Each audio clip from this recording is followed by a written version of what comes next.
About time some of you got acquainted with the real hard truth.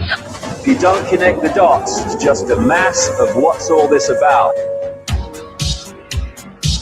You are listening to the Secret Teachings Radio. I'm your host, rdgable. Thank you so much for joining me on this Monday special edition of the Secret Teachings. We have a huge update from the Secret Space Program. Apparently, the moon, Antarctica, and Area 51, the legendary Area 51, have all been attacked by the fictitious, made-up, admitted in a deposition by Corey Goode, fabricated Dark Fleet. That's right. Dark Fleet has assaulted U.S. Space Force, and for some reason we're sending all of our weapons and all of our troops to Iran. We should be sending them to the moon because about 75%, roughly, of Space Force has been destroyed by the Dark Fleet. If you don't know what the Dark Fleet is, that's okay, because you don't want to fill your heads and keep your heads filled with fictitious sci-fi garbage. There's actually good sci-fi that you could fill your heads with.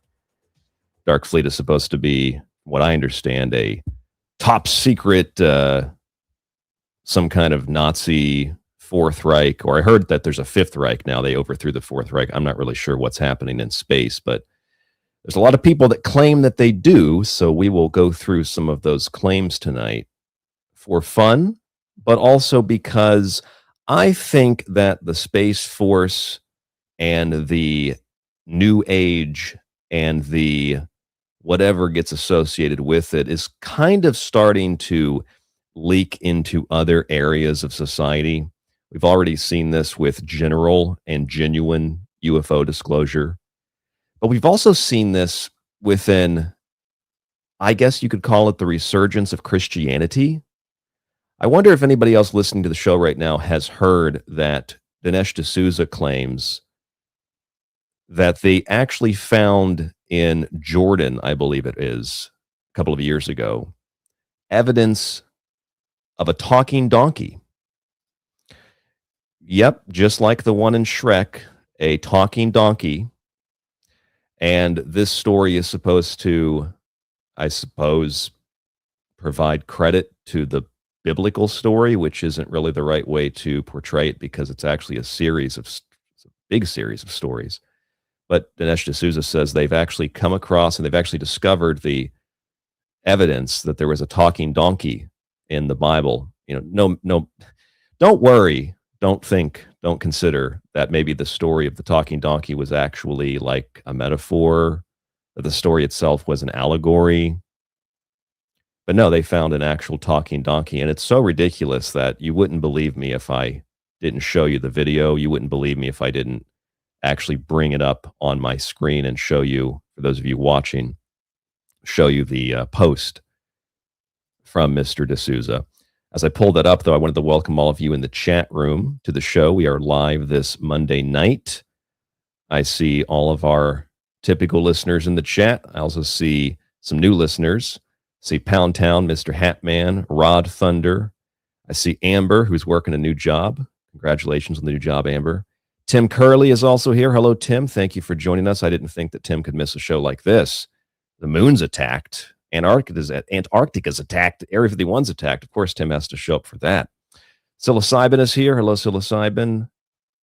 I also see in the chat room Jan Simpson, who says this sounds very fascinating. It is kind of fascinating. It's also kind of made up. Rita Moore is here. Hello, Rita. Thank you for joining us. Deborah is also here. Hermit Ventures is here. Hello, hello.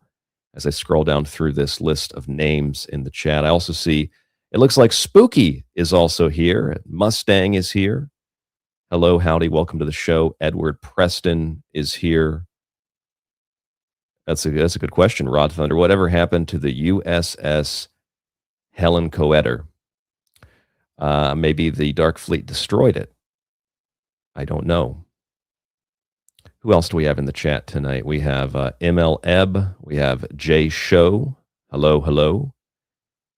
Spooky says that the Dark Fleet is, let me find that again.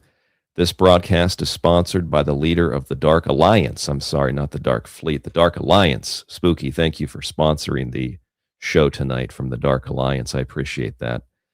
I'm always glad when we get sponsors, especially sponsors of that credibility, that level of influence. I appreciate that, Spooky.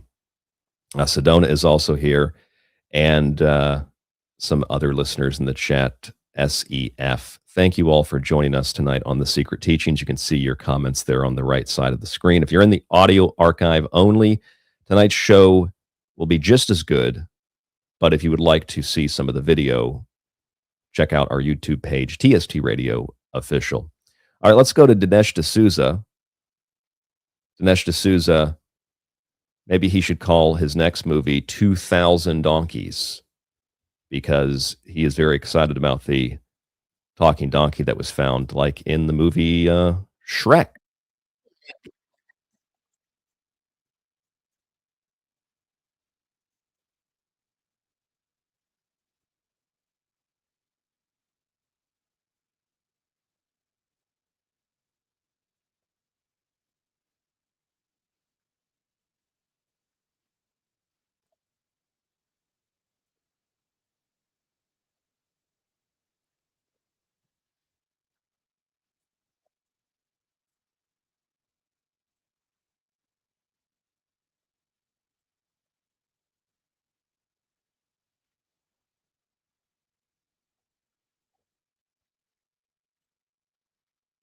I see some people in the chat saying that there's no sound or there's no audio coming through. That is very strange because it's coming through perfectly fine on my board. I guess I'll have to check the audio input for the YouTube stream. And we have YouTube connected on both, so I'm not sure why that's not working. Let me do this, and I think I can fix it. Let me switch over to Safari, and we will plug that into Safari instead of Google. And yes, Tim, by the way, I am a general in the SSP now. I was promoted over the weekend. I went right from private to general because they liked my secret space program knowledge so much.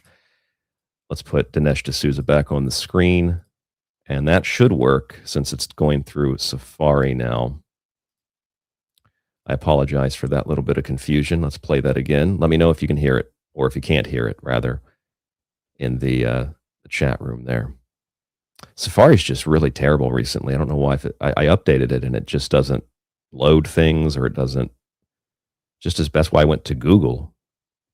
Now, Balaam apparently has a donkey, and it's a talking donkey, and the Bible reports conversations between Balaam. So you can just imagine these skeptics in the 19th century and 20th century. Not really skeptics, more like reasonable people. This is ridiculous. This is the movie Shrek. Stuff in the Bible that's true.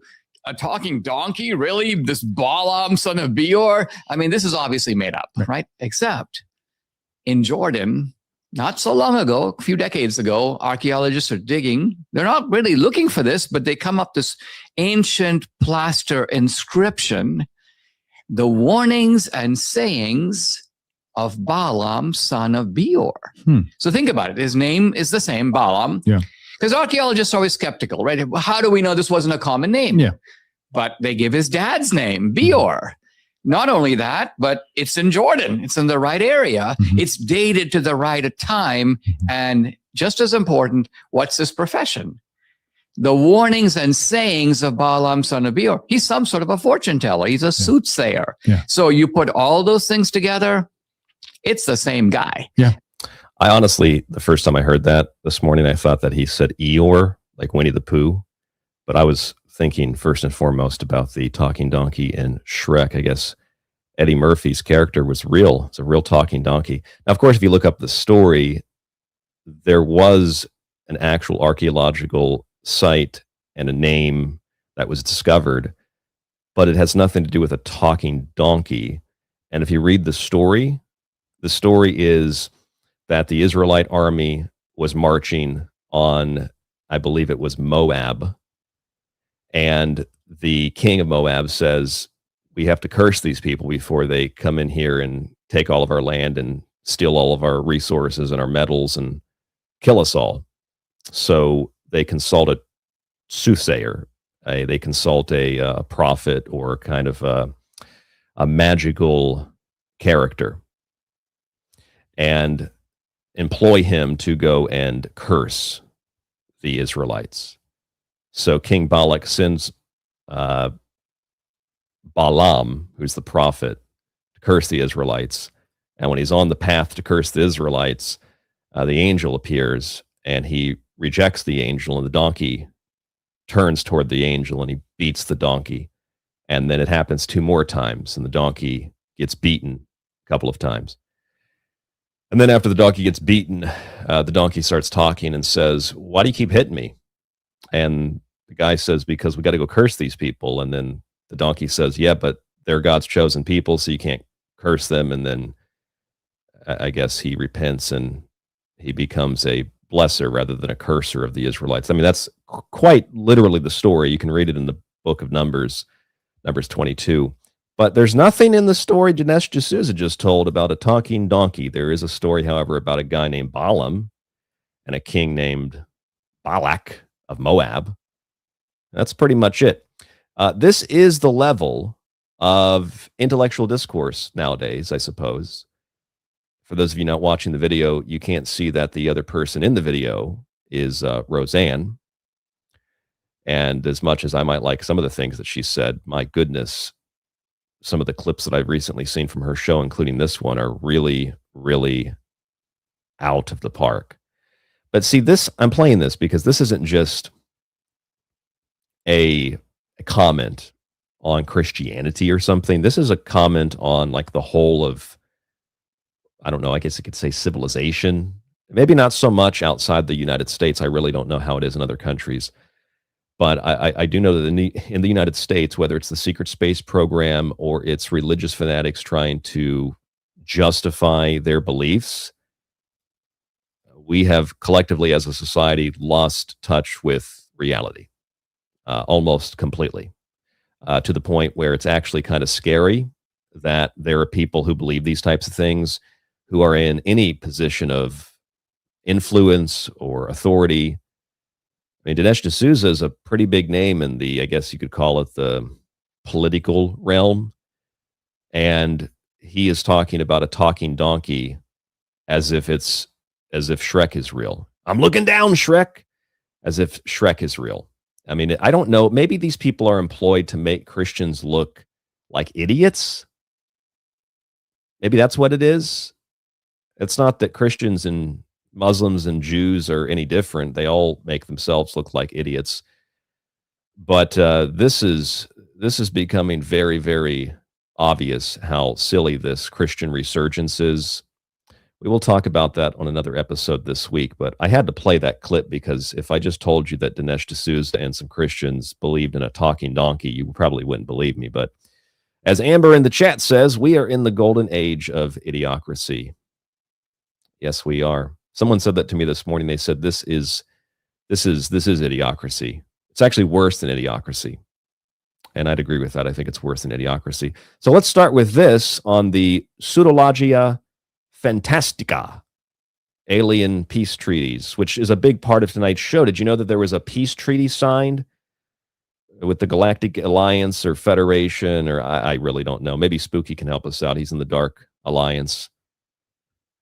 Did you guys sign a peace treaty with Corey Good or any of these people? There's apparently a peace treaty, and we'll get to that here tonight as well. And in fact, we should start with reading rather than listening or watching. Let's read a post that I saw from a couple. I don't know who they are, but they're love and light warriors. They're ascensionists. They actually teach a course that costs over $5,000 on a lot of the stuff that you're about to hear. Let's read through this because I couldn't make this up or explain it any better than they are. Eldo Ra is this guy's supposed name. There's a lot of people named Ra. I guess everybody channels Ra. There's Eldo Ra. There's another guy that calls him. There's actually 2 other guys on the lecture circuit that call themselves Ra. I can't really keep up with them, and I think that it all kind of blends together. It's strange that people might not have picked another god, a more powerful god, like, for example, Aten. Aten might be a good god to pick, considering that they are kind of like the chief, or Heka for that matter, the chief god of Egypt. It's a Atum, the monotheistic gods of Akhenaten and Tutankhamun. But we'll go with Ra. We'll stick with Ra, who's a personification of the sun. Eldo Ra and his wife, Seaman. I guess is his wife's name, Seaman or Simon. I don't know. Not Simon Parks, the cat guy that has sex with cats. But no, this is Seaman and Eldo Ra. We'll go with Seaman because it's funnier. We recently received intel from the higher realms sharing that the Anunnaki have come forward to negotiate a peace treaty with the forces of light.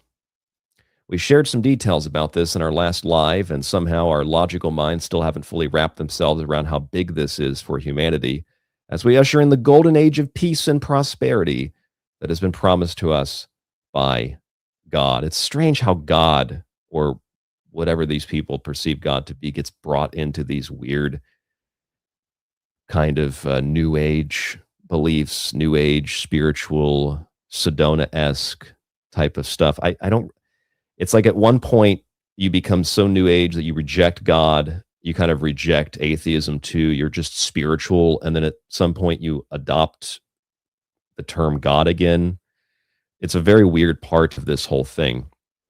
According to the ancient narratives, we resonate with the Anunnaki, are the creator gods who came to Earth 450,000 years ago and played a role in the creation of the human race, originally as a slave species. So this is obviously extracted from the great liberties of Zecharia Sitchin. Hey, Flux in the chat, you made it, Flux, just in time for the Galactic Space Treaty being signed. I bet you didn't know about that. It's a galactic space treaty. If you knew about that, you'd have been here earlier. Over the thousands of years they ruled this planet, humanity endured horrific things, mass genocide, engineered floods intended to depopulate us, and even attempts to completely eradicate the human population before they eventually left around the time Atlantis sank, around roughly 13,000 years ago. I forgot that they believed the floods were manufactured, that they weren't a natural byproduct of some kind of geological, some kind of astronomical incident. They believe that the floods were massive, artificially engineered things. But that again goes back to the liberties of Sitchin, and also the liberties that people take with the liberties of Sitchin, and also ancient aliens. By God's grace, the human race survived. Not only did we survive the destruction of Atlantis, we are actually ascending. The last guy to ascend was David Wilcock, and he shot himself in the head in front of police. That is not the ascension that I was hoping for. Given everything humanity has endured, just sit with what an enormous feat that is. And you can notice that they've provided zero evidence or any kind of link to anything in the first part of that statement. What an enormous feat this is. What an amazing thing this is, all this stuff that we just typed into a Facebook post. Now they're receiving, this is Eldo Ra and Seaman.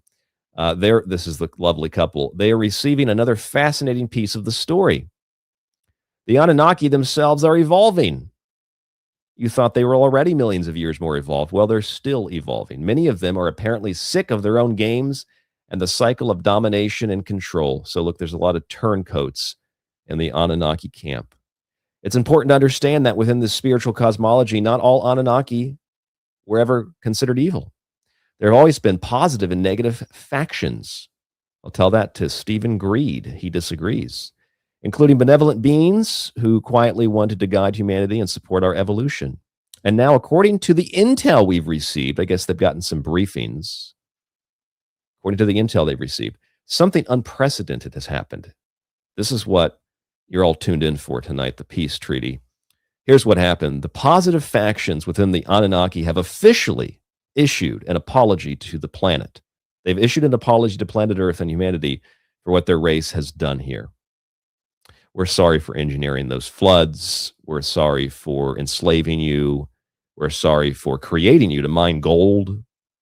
As for the negative factions, we're being shown that many of the dark overlords are being removed from positions of power, and some undergoing what could essentially be described as a complete soul reset to the galactic central sun. These people love that word galactic, don't they? Since our solar system entered what many spiritual teachers refer to as the photon belt cycle in 2012, I'm paraphrasing some of this, we've understood that this isn't simply about humanity ascending.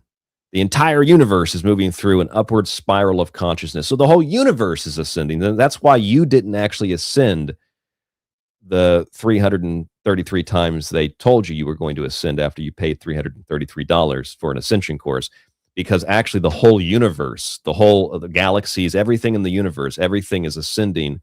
So if that was the case, why would you be charging thousands of dollars for ascension courses? If everything and everybody is ascending anyway, I want my money back. You should want your money back. We are exiting an ancient cycle of duality and beginning a brand new universal cycle, a higher harmonic reality increasingly based upon peace, enlightenment, and unity consciousness. Unity. I think these people, I think they've taken the Hindu mythology and the cycles of the yugas, and they've just watered it down to something that's beyond simple. And so now they just use the word cycle. They don't even refer to yugas. It's just everything's a cycle, everything's dualistic, everything's galactic, everything's a star seed, etc. Let's go see what the chat room's saying. Jay says, you'll ascend, you just got to send a little more money. That's right, you got to ascend a few dollars on PayPal and Cash App. You got to buy that course. Flux said, sounds like ascension. The white hats are going to rescue us. That's just the New Age rapture.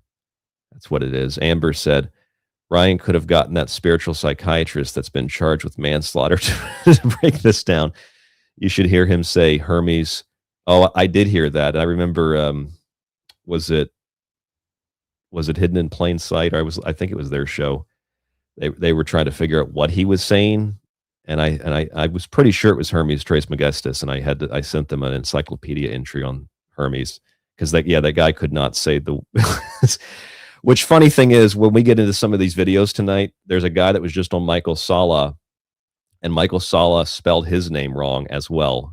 It's a very common theme, from Ishmael or Ishmael Perez to David Wilcox, you name it, even Corey Good, where they leave off the E. I might do that as an insulting thing, but even Corey Good, leave off the E. They can't get these people's names correct.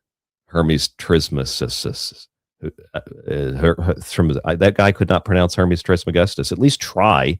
Maybe I don't speak Greek. I don't speak Egyptian, but I have a pretty good pronunciation of it, I think. Hermes Trismegistus or Trismegistus. It's Jesus Christ. That guy couldn't pronounce the name. But he's an expert. What else does this post say? What we're witnessing on Earth may therefore be one tiny piece of something much bigger. I mean, the Earth is a little tiny dot in the universe, so I think it is probably a very small piece of what's happening.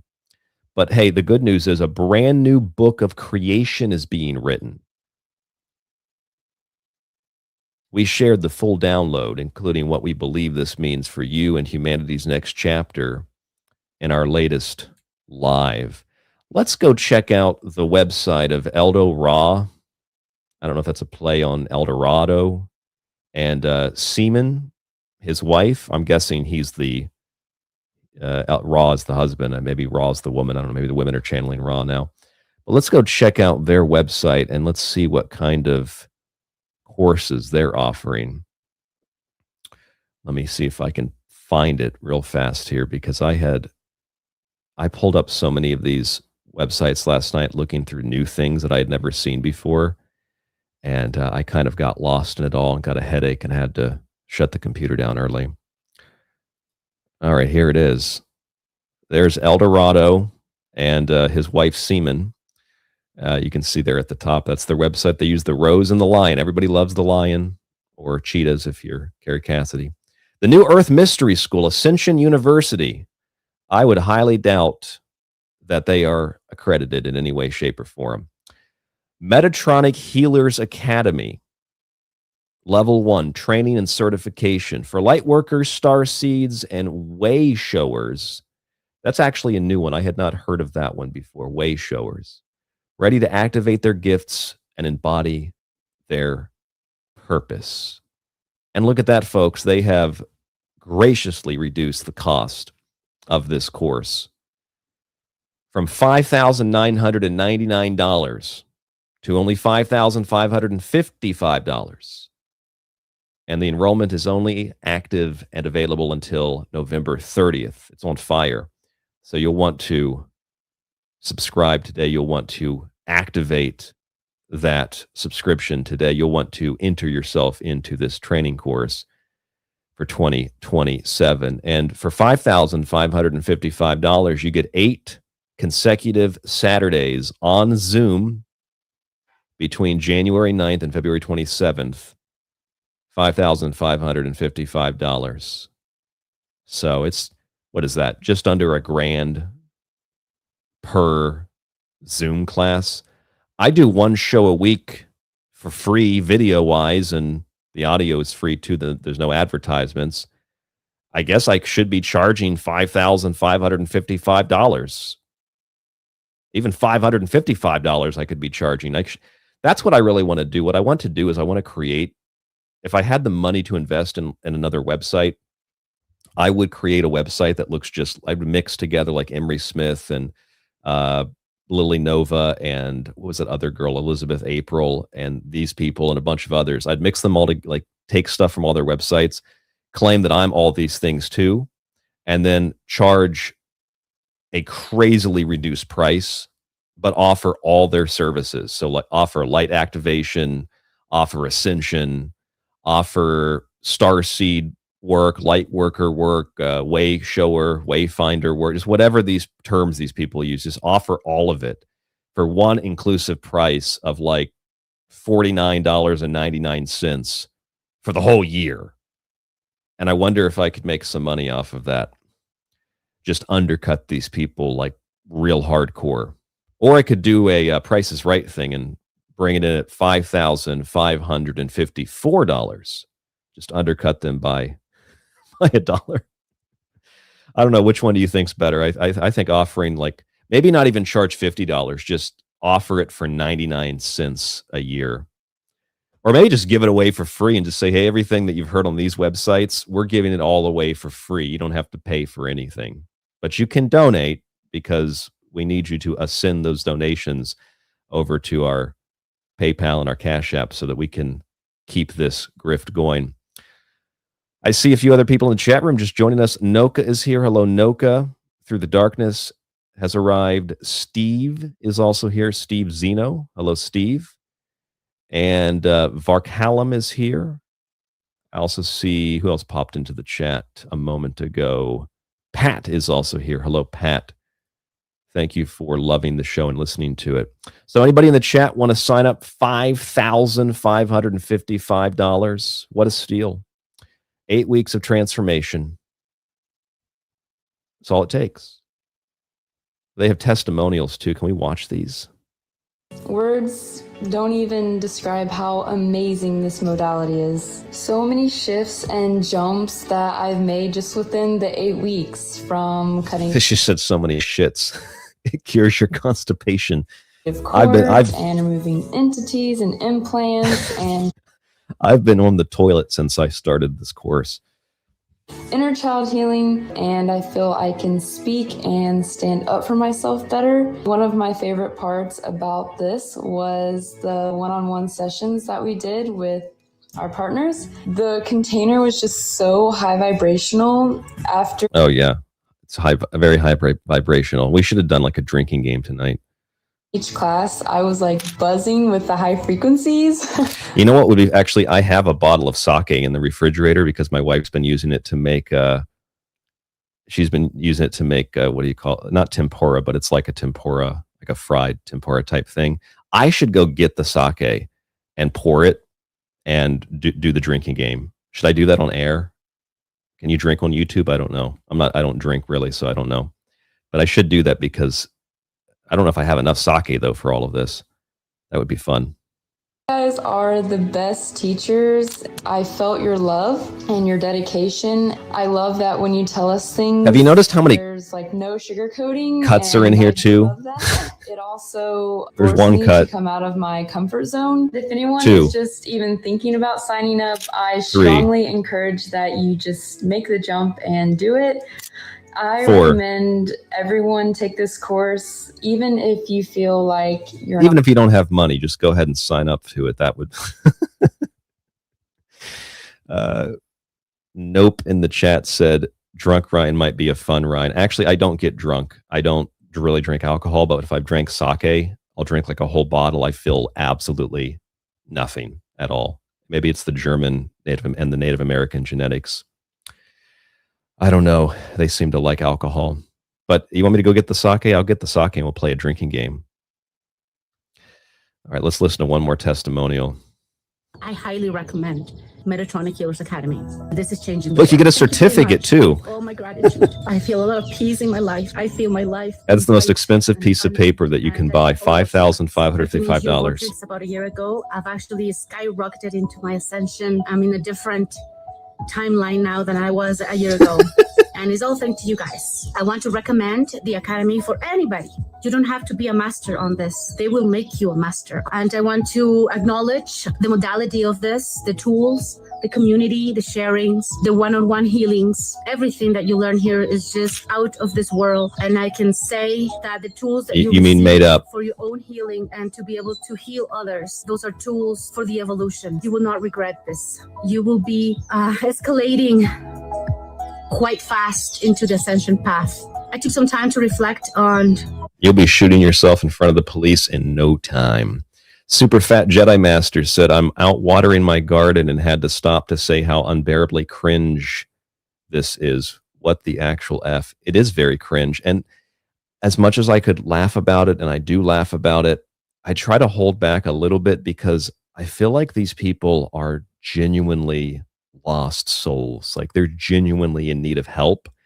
And I'm not a go to a psychiatrist, go to a psychologist kind of a person, because I think that that's just as much a scam. Plus, a lot of the psychologists and psychiatrists apparently are just like these people. I mean, David Wilcock had a psychiatrist who it appears was feeding into his delusions. But there has to be another sort of professional, maybe more unbiased way to help people like this, because these people do need help. And you either get people that look like this, the old ladies who lost their husbands, or the young, they're always blonde or fake blonde girls that are looking for some meaning or purpose in their life because they've rejected children or something along those lines. Or they look like this girl down here in the bottom right corner. That's a winner. Literally fake eyebrows. I don't know if those are real kind of dreads or fake dreads, whatever this is down here in the right-hand corner. That's like that kind of hippie Sedona look. But whatever that is, or they're people that have lost multiple limbs, people that are they're on some kind of government assistance. I mean, those are the people that pay $5,555, or in the case of government assistance, you pay $5,555 for them to take these courses. So Amber, I hope that you enjoy the new job, and I hope that you're paying taxes, because people like this need to take ascension courses, and that's where some of your tax money goes, at least federally. I think, Amber, you're in Florida. They don't have that state income tax. You're lucky. All right. What about any of these other testimonials down here? Let's see what this fake eyebrow, that might be a man. Honestly, I don't know. Thank you, Eldo Ra and Seaman, for channeling such a high vibrational sanctuary, the Metatronic Healers Academy. You both illuminate our paths with your authenticity, joy, wisdom, love, and guidance, empowering us to embrace our divine essence. I couldn't play the drinking game, folks, because if I got that sake, there would not be enough in the bottle. I mean, I would be out of sake before we were done with this website. We've got like 4 others to look at tonight. This sacred container is more than a space. It's funny that you can say it's a sacred container and then shave your eyebrows off and paint them back on your face. It doesn't seem like it's that sacred. Or get tattoos embedded in your skin, or do whatever this is to your hair. Is that a nose ring too? Or a nose jewel? I mean, that's not really a very sacred thing to do to the sacred body. It's kind of like desecrating that sacred body. It's a divine alchemy portal for healing. That's one of the lines that you use if you're trying to fuck at a conference. Growth, transformation, and ascension. Yeah, my penis it's part of the alchemical process. I have to merge it with your vagina. I'm in awe of the powerful shifts taking place within and around us. We are transforming, ascending, and becoming. She's definitely ascending and transforming and becoming something other than human. And then, yeah, you can just see this is the other kind of woman it's an old lady, shaved her hair off. Right after graduating, I built my website. My weekends filled so fast, I have 0 free days left as I'm still working a 3D job. So I guess it's not that financially viable to start your own company and help people ascend. You have to work another job to do it. I don't know if Eldorado and Seaman are having to work another job. They seem to be pretty well off. Even if you sold one of these courses, $5,000 for 8 weekends and only a couple hours for one day, not both weekends, both days of the weekend, but just one day, $5,000. If you could sell one of those a month, you'd be making more money than the mass majority of us. Okay, anyway, those are the testimonials. And here is what you can expect from the healing sessions. You will learn to heal cellular trauma and emotional wounds from childhood abuse and past lives. And there it is, right? There's the key. Most of these people have experienced some sort of childhood abuse, some sort of sexual abuse, etc. It's almost always the case. As a matter of fact, I have in front of me here a book called The Body Keeps the Score. It's written by one of the world's foremost experts on PTSD and trauma. And they document in the book, again, it's called The Body Keeps the Score. They document in the book, I think this is really interesting, and they were quoting a textbook from like 1909 or early 20th century. And they say that people who have been through this kind of trauma, let me pull this up real quick so that I can read it to you. They say people that have been through this kind of trauma, more often than not, what they end up experiencing or hallucinating is sexual stuff. So I'm trying to find out where that was in the book real fast. I did forget to pull this up before the show. I'll look at that. See if I can scroll back through this book. I should have pulled this up earlier. I apologize. Okay, chapter 1, chapter is military veterans. This is such a good little quote, though, because it relates to the childhood abuse. My goodness, where is it at? Oh, there. I think that's it. Or maybe not. I thought I highlighted it. Maybe it's not in the book or in this section of the book. Anyway, I thought it was in there. Maybe it's not. I saved it on my computer, though. Let me pull up my computer. I want to read you this quote real fast. But anyway, you can see here from childhood abuse. So, I mean, you might want to seek professional help for that if you were like molested or something like that happened to you as a kid. Instead, they're going to Eldorado and Seaman. The book says, yeah, they say, okay, sexual traumas, sexual hallucinations. Many of the hallucinations of a sexual nature, especially, were not necessarily fabricated, but fragmented memories of trauma. So some people hallucinate, like people that say they got raped by a banana sandwich or they became a banana sandwich, something like that. And actually what happened was they might have literally been molested, but what they're remembering is often a mixture of real experiences with things that they've kind of fabricated. And if you read this book, it actually it has nothing to do with the secret space program, but it does sort of describe what you hear a lot in the secret space program, which is that there's like intergalactic ships transporting kids and everybody's been, butt banged by a reptilian or maybe Greys probe them. There's a lot of that, and it has to do with some sort of genuine post-traumatic stress syndrome. Oh, here it is. Eugene Bleuler's 1911 textbook, Dementia Precox. Among schizophrenic body hallucinations, the sexual ones are by far the most frequent and the most important. All the raptures and joys of normal and abnormal sexual satisfaction are experienced by these patients, but even more frequently, every obscene and disgusting practice which the most extravagant fantasy can conjure up, like being raped by reptilians in front of a school lunch. Male patients have their semen drawn off, sounds like alien abductions. Painful erections are stimulated. The woman patients are raped and injured in the most devilish ways. In spite of the symbolic meaning of many such hallucinations, the majority of them correspond to real sensations. So some people that say these kinds of things many people that say these kinds of things have actually experienced that kind of abuse. The problem is, the way I think they deal with it is by making up or choosing to live in some fantasy world. So anyway, I thought that was interesting, and that was a lengthy detour to read that quote. But childhood abuse is what these people can help you heal from. I hope that they're not helping people heal from like sexual abuse when the woman's name is semen. But hey, what do I know about activating DNA in cells? You'll also receive spiritual activations from the ascended masters. You will learn to free yourself and your clients from unhealthy emotional patterns. I wonder if they get a kickback from the clients that other people help after taking the course. What if this is like a pyramid scheme? It's a different kind of pyramid scheme. Relationships with the ones you love will thrive as you learn how to stand in your power and communicate your truth.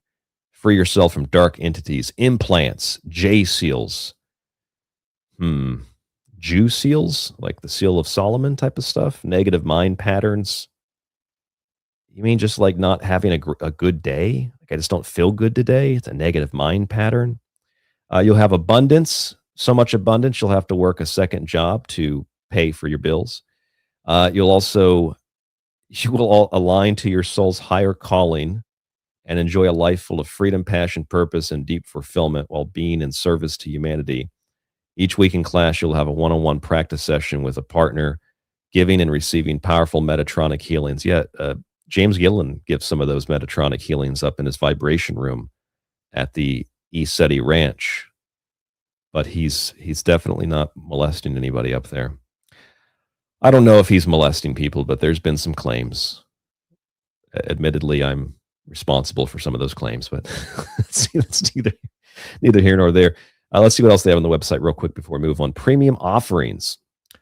They offer a cord-cutting ritual with the Archangel Michael. Oh, there it is. You'll be shooting yourself in the head in front of local law enforcement before the end of the month. The cord-cutting ritual. Tell me more. Cords are stale energetic tethers, hooks, and attachments that keep you in repeating loops and negative self-sabotaging patterns. In this angelic cord-cutting ceremony, an entity removal assisted by the Archangel Michael, Lady Faith, and angelic light technicians. There wouldn't be any sake left if I was drinking right now. We will assist you in releasing these tethers that are holding you back on your ascension path. So you can talk to the angelic light technicians, and they will help you to cut those cords. In this powerful workshop, you will also experience a shamanic cacao medicine ceremony to expand your heart chakra and release deep heaviness from lifetimes of trauma and be induced with Christed light frequencies or crysted light frequencies that will awaken dormant DNA through a channeled light language transmit. I mean, I would just be absolutely, I don't get drunk, but I would be absolutely fucking hammered at this point just by reading the cord cutting ceremony. Christed light frequencies that will awaken dormant DNA through a channeled light language transmission and sound healing with multidimensional 24-karat gold-plated Hathor crystal balls. Jesus Christ. That is just unreal. I couldn't write that if I tried. It's almost like when I type tags into my show on Spreaker. You know, you have to use certain tags, of course, that are related to the show. And I feel like that's what it is. They're just tagging their page. None of that means anything. There's no meaning in that whatsoever.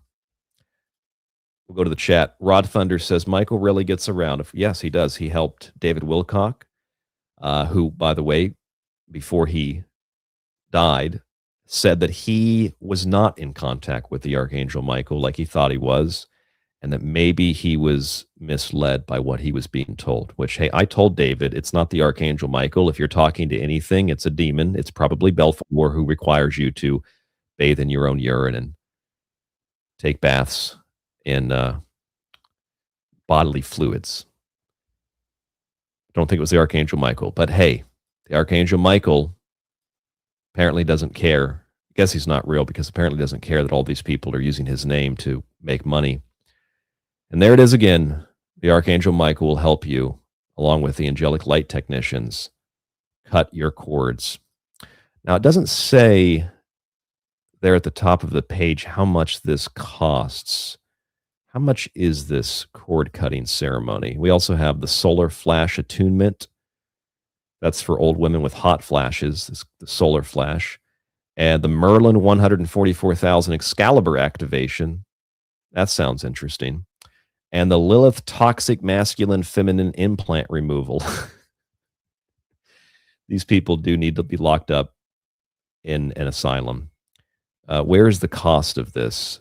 Oh, it's just $333 for the cord cutting activation with the Archangel Michael. Amber, is that true? Does Elizabeth April claim that she channels Jesus now? I did not know that. There it is, $333. It's down from $555. So what a deal. The Archangel Michael is offering an incredible discount right now. Let's see what this video says. And this is fair use because we're commenting on it, so I hope Seaman doesn't get mad at us. The angelic energies stream into our space.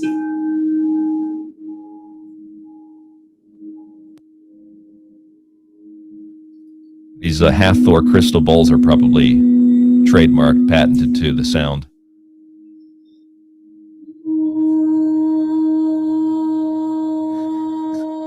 So how was your experience? Thank you so much. Oh, come on. There's an Indian woman. You got that amazing Hindu pantheon, and you're listening to Seaman and El Dorado. This guy's twirling a... Calling upon our archangels to create... I mean, I'm guessing that's a pendulum. a column of light around us. Love. Yeah. For everybody in the chat saying $333, I mean, if they weren't charging this before, they're just picking up where David left off.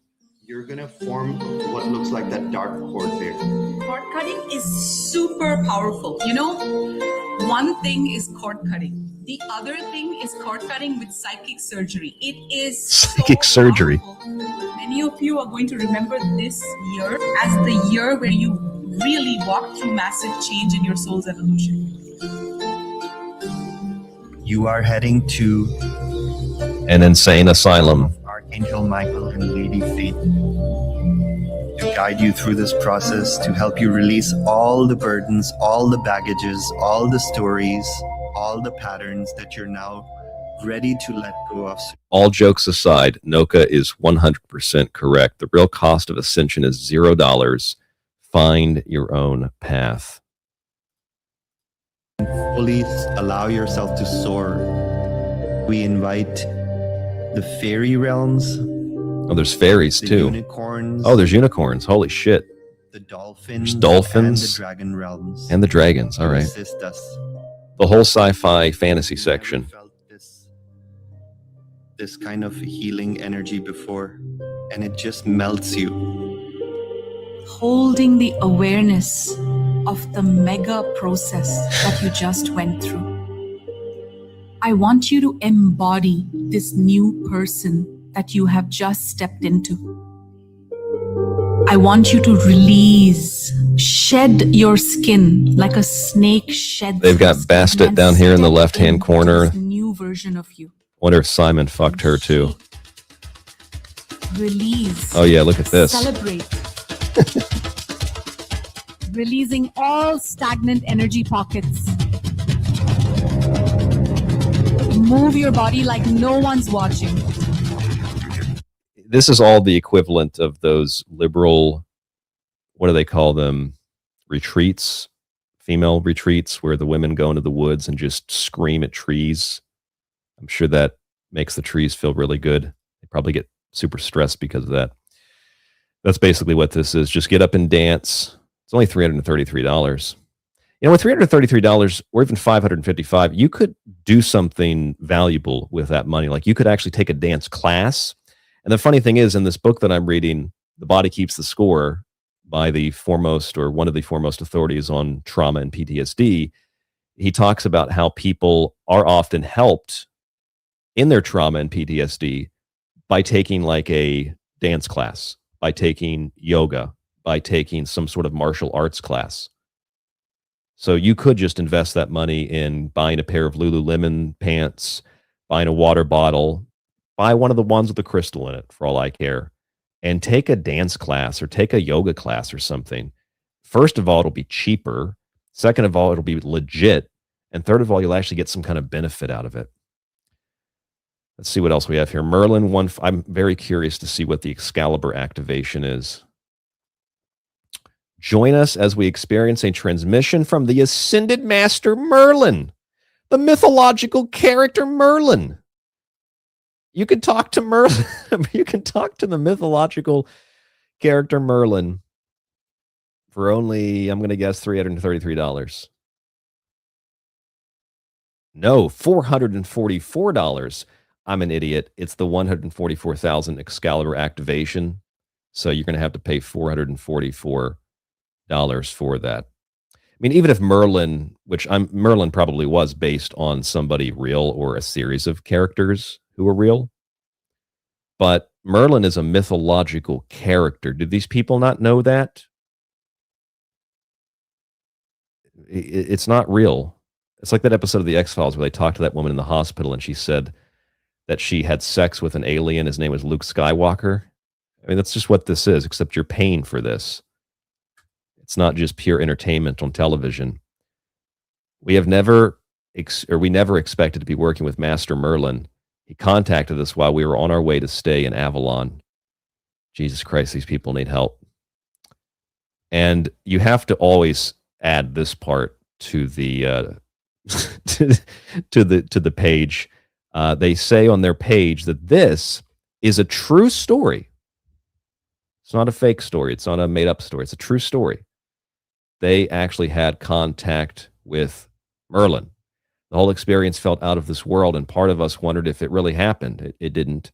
When we saw the word Excalibur on a billboard in the middle of nowhere in Istanbul moments after our visit with Merlin, we knew.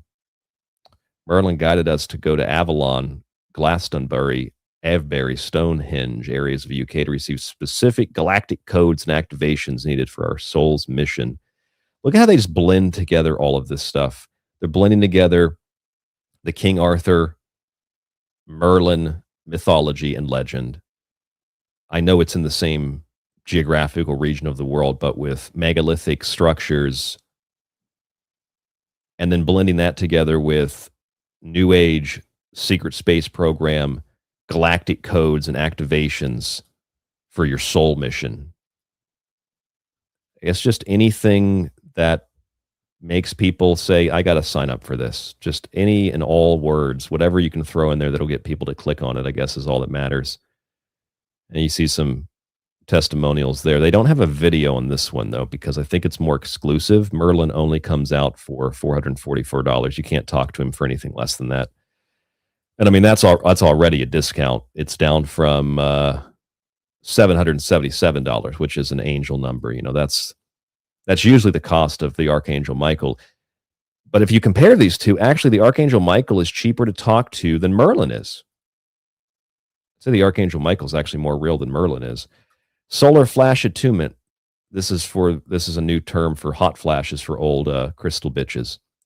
A highly transformational light body healing and upgrade to help you cope with the rising intensity of the incoming solar waves.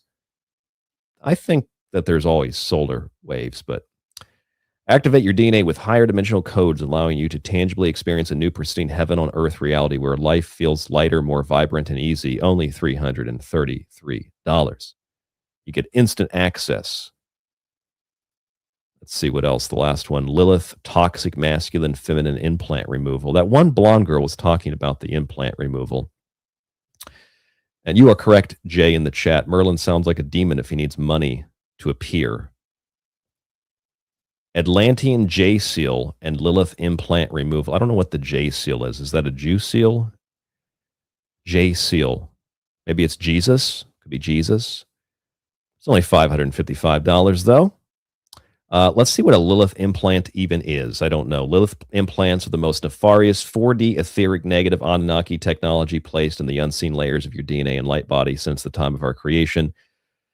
They are designed to, I'm getting dumber reading this, they are designed to infiltrate your soul, keep you cycling in the lower densities of reality, and keep you stuck in toxic loops, which they have capitalized. So I don't know if they trademarked toxic loops or if that's like an official name for something that's made up. Lilith implants, etheric negative Anunnaki technology. But remember, the Anunnaki are also making a deal with us. They've decided, they've apologized, and they're signing some kind of peace treaty or something. You can clear the false matrix, restore God codes, and reclaim your sovereign light body. These are also Atlantean. Mix it all together. Mix ancient Hebrew demons like Lilith. Well, she's both a demon and she's also I guess in the other interpretation of the story, a positive force. Mix Atlantis in this, DNA, light bodies, Anunnaki, and some feminism too, mistrust of the opposite sex, which keeps you feeling unsafe and emotionally blocked from manifesting your divine union. Well, a lot of these women definitely feel like they can't trust the opposite sex because they just have sex with anybody and everybody, especially at conferences. And once you do that kind of a thing, usually you start to distrust people who are obviously just saying dumb stuff like, you need to have sex with me to ascend. And then you don't ascend, and you're like, well, that guy lied to me. Yeah, because his dick wasn't an ascension stick. It was just flesh with blood in it, and you fucked him, and then you feel bad. And then semen and El Dorado can help you feel less bad for having sex with everybody at the music festival or the conference by activating and getting rid of these Lilith implants. Plus, you can't see them. It says they're unseen, and yet these people somehow have the ability to see them. It's incredible. Something completely unseen that you can't prove or really disprove, and only they have the ability to see it. It's $555. But yeah, you can tack on the Michael course for only $199. What a deal. Toxic masculine and narcissistic bitch frequencies. Oh my God, this is so great.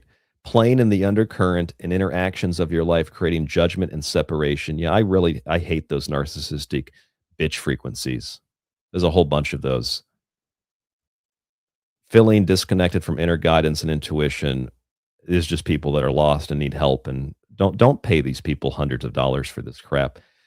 There's also Crypto for Dummies, activating your higher guidance masterclass. You could just read a book on the Golden Dawn. I mean, it's cheaper. It's probably more valuable. Psychic Protection Masterclass. Just read Dion Fortune. It's like $14 at a bookstore. And there's another angel course coming soon. By the way, I did reach out to these folks and I asked them to come on the show. I said, I don't really know what you're talking about. I have no idea what any of this means. But if you want to come on the show and discuss it, I've got some listeners who might be interested in it. They have yet to contact me back. Cryptocurrency class, Crypto for Dummies. That's another funny thing about this. These people are into spiritualism and ascending. Not just these people, not just El Dorado and Seaman, but they're also into like very worldly things like cash and also cryptocurrency. The global financial system is transforming and you're being called to rise with it. Crypto for Dummies. All right, let's go ahead and bring Mike D on the show. Mike D is with us tonight. Mike, how are you? Have you checked out these courses? Have you decided which one that you want to subscribe to yet? Yeah, I bought them all. You bought them all? I bought them all. I took a second loan out on my house and bought them all. Took a second mortgage. You got the detox courses, the cord cutting courses, the Merlin Activate. What a deal that is, Mike. $444 to talk to the mythological character Merlin. I can't wait to talk to Merlin. I wonder if he'll play like Dungeons and Dragons with me. I think that you can add that on. That's another $333 though. He doesn't just play Dungeons and Dragons for free. Anything for enlightenment. Did you see the video we played, the cord cutting? They talked to the fairies and the dragons and the unicorns. Yeah, it seems like you have to have like an Indian accent to be spiritually advanced. I will put this jar of snakes on you, and you will bite. They will bite you, and you will go up 6 levels of advancement. Usually, there's a couple of things that help. Indian accents are one of them. Glitter on your heaving breastises that are exploding out of your shirt, that usually helps. Having a shaman stick also tends to assist. Yes. Need one of those. So this school, I don't know when you joined me in the chat there. This school is $5,555 for 8 days. I mean, you could actually go to a legitimate, credited, actual school for cheaper than that and do something with your life. Yeah, 5,000. It's no joke. I mean, that's just for the level 1 course too. Level 2, that's you got to pay more for level 2. Do you get to go on a date with Simone or Seaman?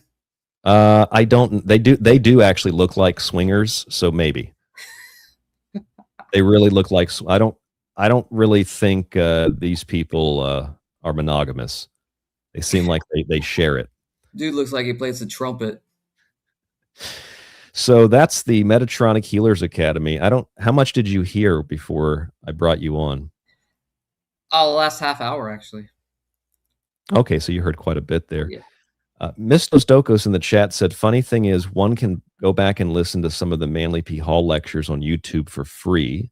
You can actually, some people have, they've posted them on like archive.org. I downloaded one. It had all of his lectures that someone enhanced the audio of, took out the background noise, totally free. And you're right, Mr. Stokos, you actually could learn something from that. Totally free, not $5,000. So anyway, this is the Ascension Master Academy course, $333 for some of the sub courses, and you heard the Michael Archangel Michael course too, Mike. He's a popular fellow. He's making his rounds. I think today I am a general in the Secret Space program, as you can see my header there. I think you should be the Archangel Mike. How's that sound?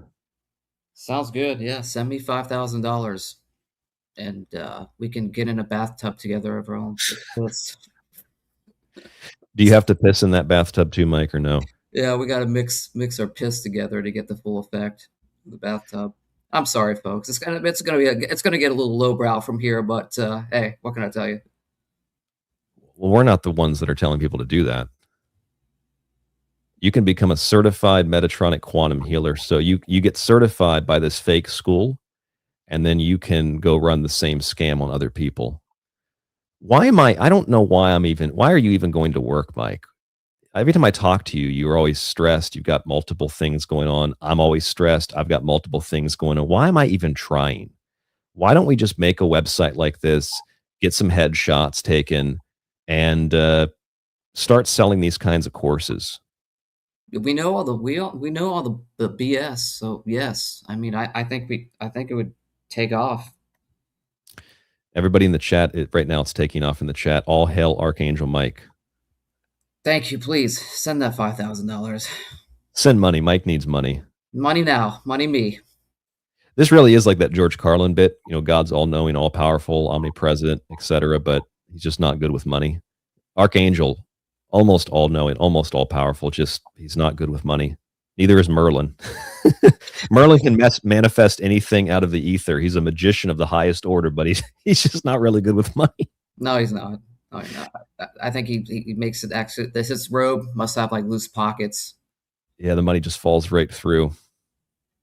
Okay, this so reminds me of like Scientology too. Totally, just like these classes and these you have to go one class to the next and then pay for the next class. Level 1, level 2. Get cleared. You gotta get cleared. Yeah, you have to get cleared. What is that called? Dianetics? Yes, Mr. L. Ron Hubbard. Did you see the crypto scam here they've got going? So it's not just cash. They're also going to teach you how to make cryptocurrency. Why would you want to make cryptocurrency as the currency of the future? If, as they say, welcome to the future of money, if the ascension process is going to elevate you beyond this world. Yeah, I don't know. Maybe they want to do like an altcoin, like a Merlin, call it Merlin. Merlin and coin? Make an altcoin. I'm gonna make an Archangel Michael coin and sell it. If I'm not smited first or struck by lightning, I could become famously and fabulously rich. Hey, Donald Trump made a coin and made millions off of it. Isn't that grand? He did indeed. He's also wanting to charge $100,000 a month for access to Truth Social posts. Jay in the chat said, "Can I send 5,555 Fallout bottle caps?" I don't know if Mike wants those, but I'll take them. Oh man! You can send those over on my Fallout 76 account on Xbox. I'll give you my my name is Tampa Man for real, for serious. Send me bottle caps. You know what's strange to me, Ryan, is like when they pose for their pictures, they're like always smiling with the true intentions of just ripping people off. It's just Eldorado and Seaman. Yeah, it's just it's crazy, man. It's crazy. Hey, crypto for dummies. He just looks like a scumbag. We're in a 3D Ascension Fort Knox with our crypto coins. Maybe a three-way. He definitely screams swinger. Speaking of swinger, they actually send you like a physical fake 24-karat Bitcoin. Here you go. Try to use it somewhere.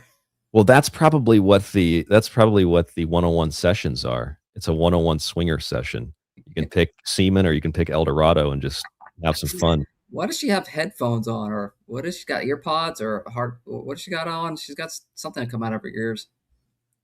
I would assume earrings.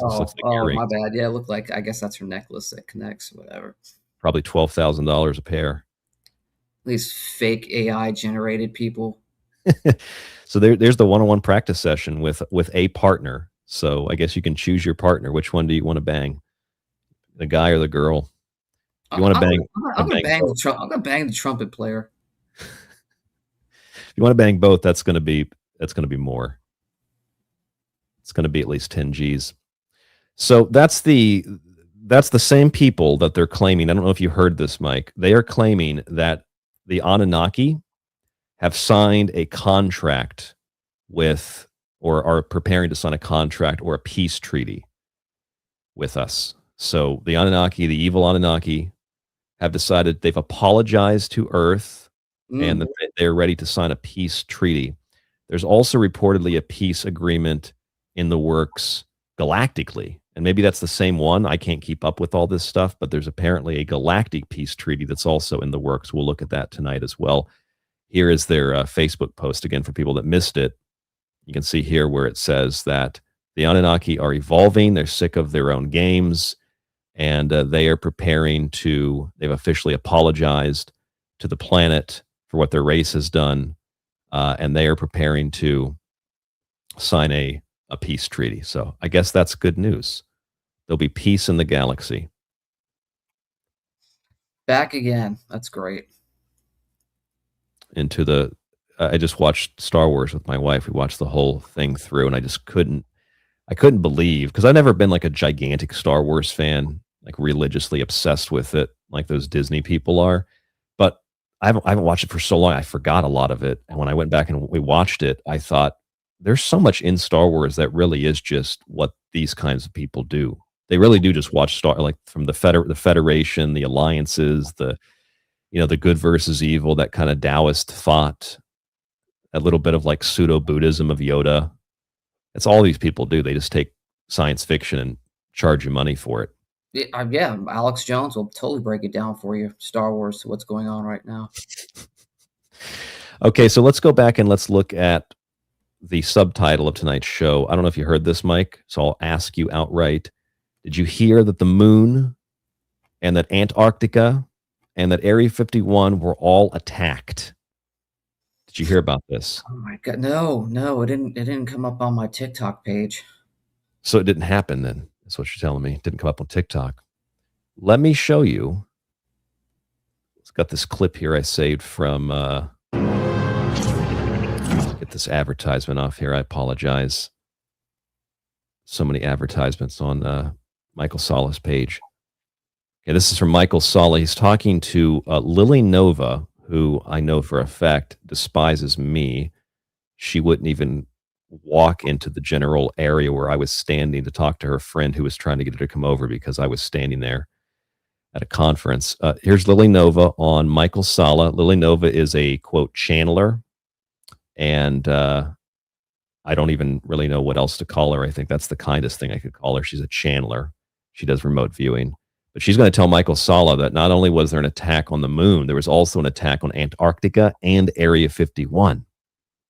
On the moon and an attack on Area 51. And the moon attack was before the Area 51 attack? Was that the sequence?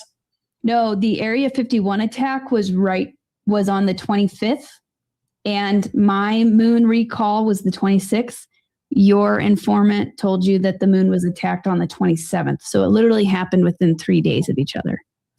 Okay, so why don't you tell us about the Area 51 attack? Because this news article about the fire there does show something very strange is happening in that area. And yeah, there's a fire in Lincoln County, Nevada, so that must be the evidence, the proof that there was an attack on Area 51. Yeah, this fire, I guess maybe it's a cover story. Yeah, the wildfire is a cover story for an attack on Area 51. Yeah, Bob Lazar attacked Area 51. Trying to get that 115 back. What I saw when I looked into this, I'm like tuning into the quantum field, setting hold on, I got to tune into my quantum field. Hold on for a second. A ship coming over Area 51 that was completely cloaked, but it was huge. And this I forgot. She's the one that says that clouds are actually alien spaceships. I forgot about that. It's benevolent. It felt like a positive alliance ship. And then something happened. I started seeing like laser weapons, directed energy weapons, and explosions. Like there was an altercation. The ship was like attacked. And then my awareness was brought underground. Something about evidence being stolen, taken, and an underground back and forth between. Maybe they did still steal the Area 51 people stole the 115 from Bob Lazar. He was going to get it back, Mike. So there was something was taken. A dark reptilian faction, dark alien faction, and a positive, more benevolent alliance faction. Racist. And it's just modern Taoism is all this is, spiritual new age. They really hate those reptilians. Such racists. Those Negro reptiles. Hearing the word biologics, that this had to do with biologics, and I saw a lab. I was seeing like bodies and tubes, cloning experimentation. That's the old lore about the Hall of Horrors at S. Yeah, that's Dolce. That's Dolce, New Mexico lore. That's an old story. Super old. Possibly even experimentation on extraterrestrial bodies and biologics. And that it was a massive cover up, and they were weaponizing biologics and experimenting with things that they should not have been experimenting with. So I felt like this was literally a showdown of sorts. And that story makes sense and maybe can entertain and frighten people 20 years ago. But when you've got genetic companies, when you've got biotech companies doing that kind of research out in the open now, it's not really that science fiction to be like, yeah, they were experimenting with like hybrids at Area 51. That works in the 80s, but if you tell that to somebody in 2026, they're like, there's like a biotech company down the road from me doing those kinds of experiments. So it's not really that science fiction anymore. All right. A vision of Phil Schneider in Dulce, New Mexico. When I was there you go. She had a vision of Phil Schneider, and who reportedly lost his fingers in an industrial accident, who said they got shot off by alien lasers. To this, like I was being related that it was a similar incident. Now, I don't know too much from Phil Schneider's testimony, but I know that I asked Tyler about it afterwards. they were doing something underground, I think building a network or tunneling or something, and they ran into a layer with dark aligned grays, and there was literally a firefight between them, and he lost a finger or two. He had markings. Maybe you can add some context on that, but they were basically saying that. So that just proves my I'll add some context for you, lady. He lost like 3 or 4 fingers, and supposedly because he's done conferences where you can see his hands all mutilated, but who knows how lost that. And he had scars on his chest. So yeah, there you go. Yeah, I'm pretty sure he lost it in some kind of like work accident, and then found it profitable to tell people aliens shot his fingers off. The only thing I have to say about that case is that his death is, to me, it's just a little suspicious because I don't see how you can strangle yourself with a catheter cord, but I don't know. Well, I don't know. I don't think I have the balls to shoot myself in the head in front of police either, but people do it, you know. Yeah. I'm saying.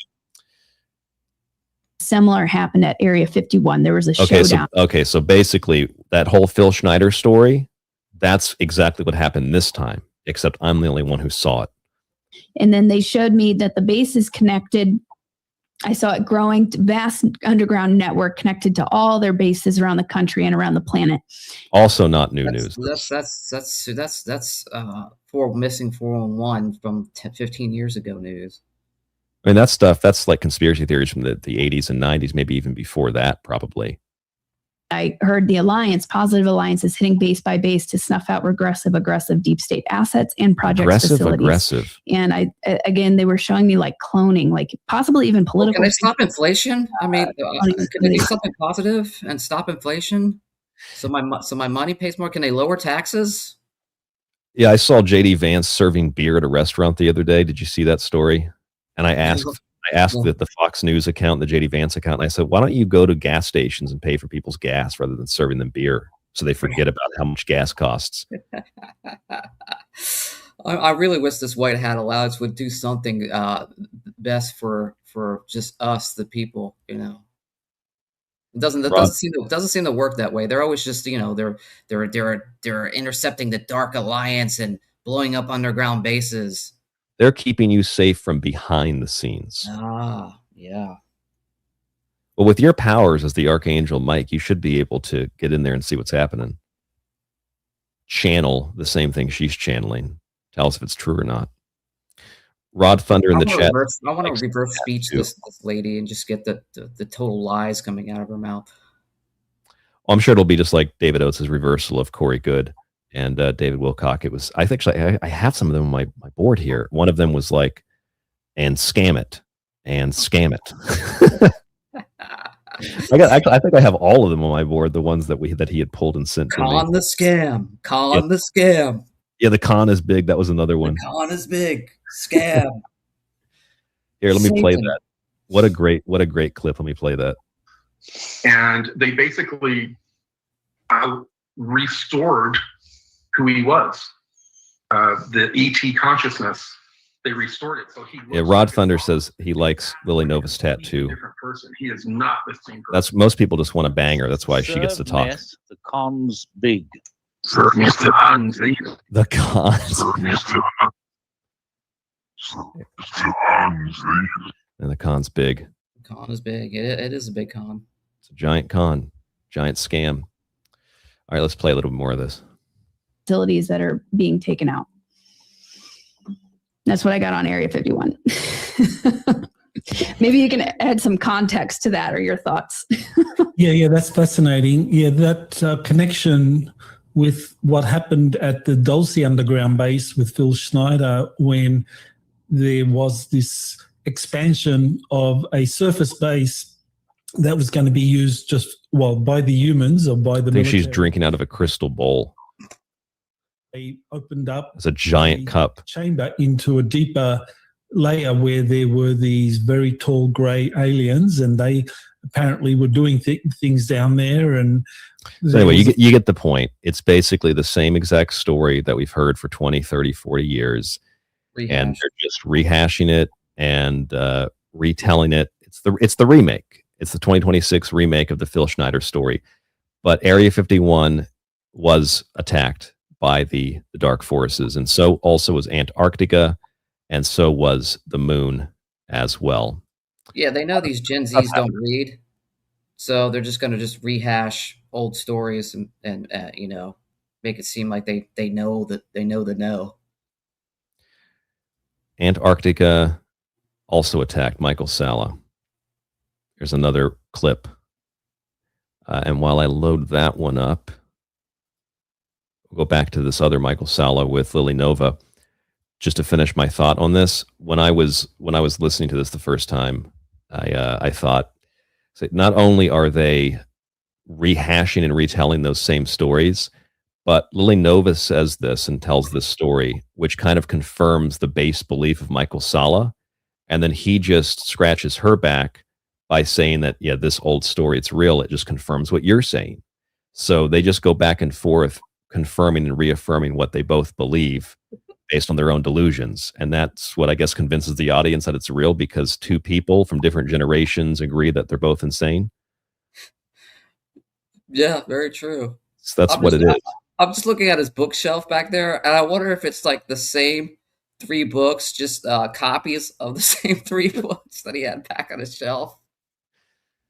Oh, back here in the base, he's got a lot of Majestic books, a lot of UFO books. He's got a David Icke book, Children of the Matrix.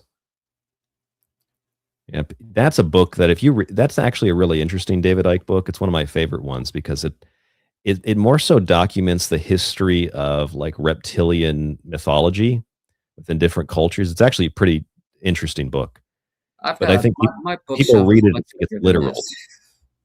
What's that? No, I've got a bigger bookshelf than Mr. Salla does. Salad Head.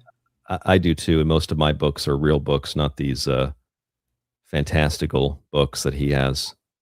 That looks like the same book. Like, well, the one on the bottom right is, yeah, it must be like a series.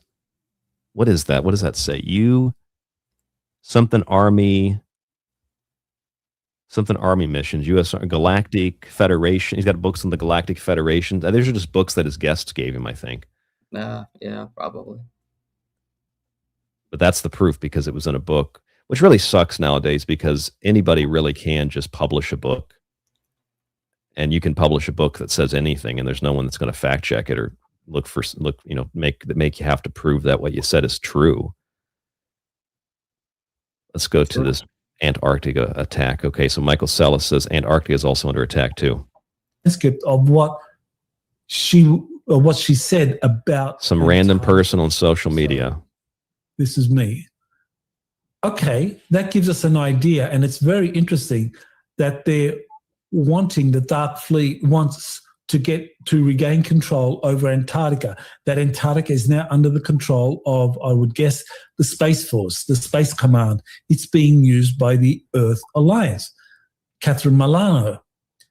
I also don't understand exactly why Antarctica is so important, but the message that I keep getting telepathically is that he who controls Antarctica controls the Earth. That's very interesting right there. I mean, that's... You can see the title of this video here. Evidence grows that the moon and Antarctica were attacked by German Dark Fleet. Now, just for the record, do you remember, Mike, that Corey Goode admitted that he fabricated the Dark Fleet story? Do you recall that in the deposition? Not really. No. I think Corey Goode said that he fabricated the Dark Alliance. So I had to look through the deposition. Yes. I did find it. I found the exact statement where he says that he sort of fabricated or he popularized it. Let's see if I can go back and find that exact timestamp here. I've got an audio archive of it. I believe this is it. Yes, here we go. Okay, take a listen to this. IP here. It says I created a lot of the stuff. I created Dark Fleet. Dark Fleet didn't exist before I talked about it. Now all these people are popping up. I was on Dark Fleet. It's part of my all sorts story. Of fleets that are darker in color throughout. But they're using every bit of my IP. So he admits that he made up Dark Fleet. So I guess if he admits that he made it up, the only excuse you could give is that That's not the real Dark Fleet. He was lying about, he made up a Dark Fleet to cover for the real Dark Fleet, but he said he made it up. So Dark Fleet's not a real thing. So Dark Fleet didn't attack the moon, Antarctica, or Area 51. It's all nonsense. It's all made up. Again, it sounds like Star Wars. You know, That's because it is, Mike. Darth Vader summoning his Dark Fleet. Flux said he was in the Light Fleet. There's also Fleetwood Mac. There's also the Dark Alliance. Spooky was in the chat earlier. What does Michael have his doctorate or PhD in, says Jackie. Let's see. Flux Capacitor responded and said, and I think this is accurate, Michael Sala is a doctor of philosophy in government. I'm guessing that's true. I assume that's true. I know he has some kind of doctorate in like geopolitical things or something like that, which somehow makes you an expert on sci-fi stories. He's a government disinfo for sure. Jackie says there's also something called fleet laxatives. Oh. Patent pending on the Dark Fleet. Yeah, Pound Town. Patents pending. Got denied. All right, so that's the attack on the moon, the attack on Antarctica, and the attack on Area 51.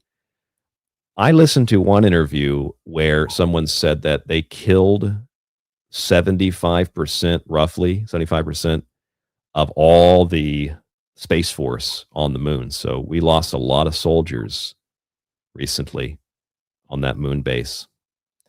I mean, I look at this stuff and I laugh at it and it's funny, but these people need genuine help. Like they need genuine assistance. I don't know if it's a psychiatry thing or a psychology thing. I don't really trust those institutions either, but like these people need genuine help, I think. What do you think? Yeah, they have a lot of free time on their hands, seems. Yeah, well, I think that's because most of these people are, they're either they already have money, or they make a lot of money telling these fabricated stories. So they just get paid to make stuff up all day.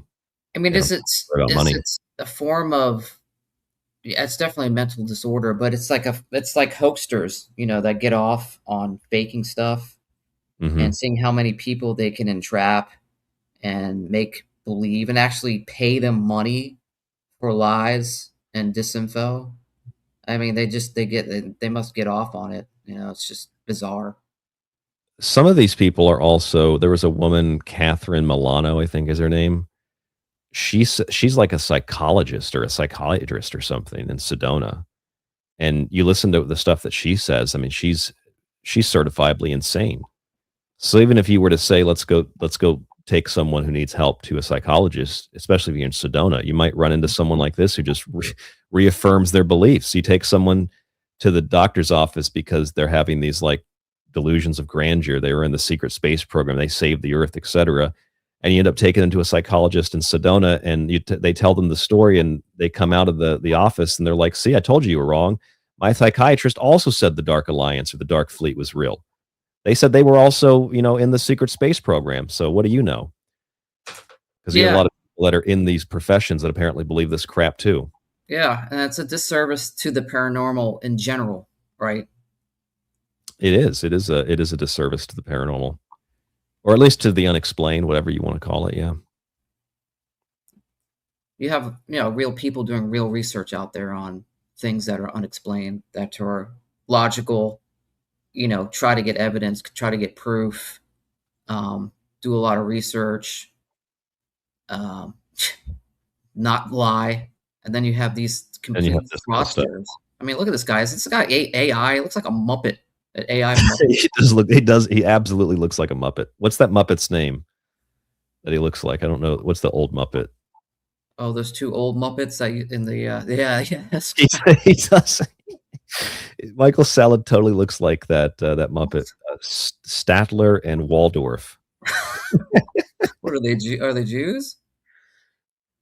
I never didn't think that before, but yeah, I think that they might be Jews. They're kind of close in that picture. Are they gay Jews? Look at that. That is totally Michael Sala. Or that'll be Michael Sala when he loses the rest of his hair on the top of his head. If you just put there, I'll scroll up just so the top of his head. Yeah, look at that. That's totally Michael Sala. He's a Muppet.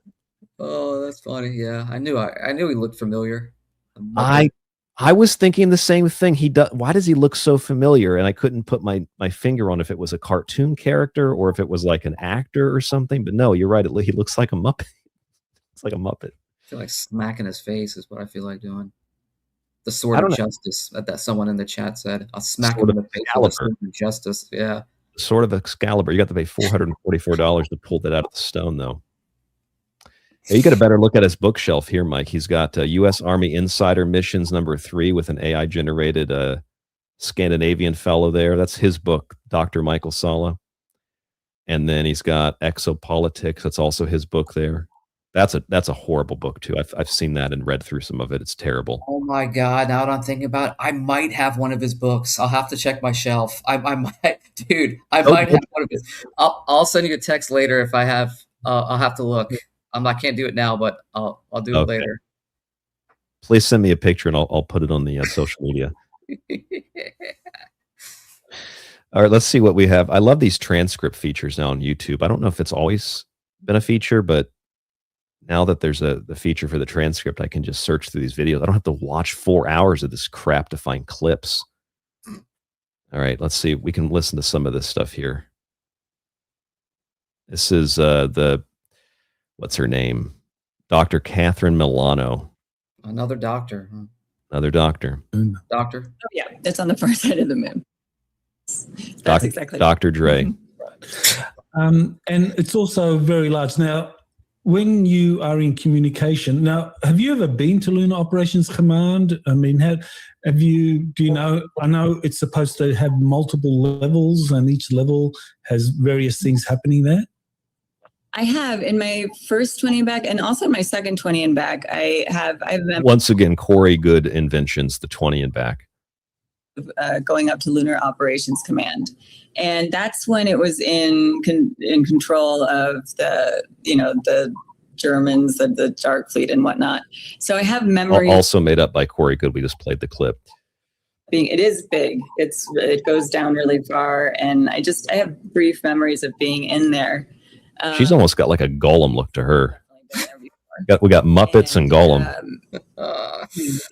It's Lunar Operations Command is interesting. I just don't have all the memories, and I don't want to inaccurately describe it. But yes, I've definitely been. Meaning she doesn't have an imagination to tell Michael Salla what he wants to hear.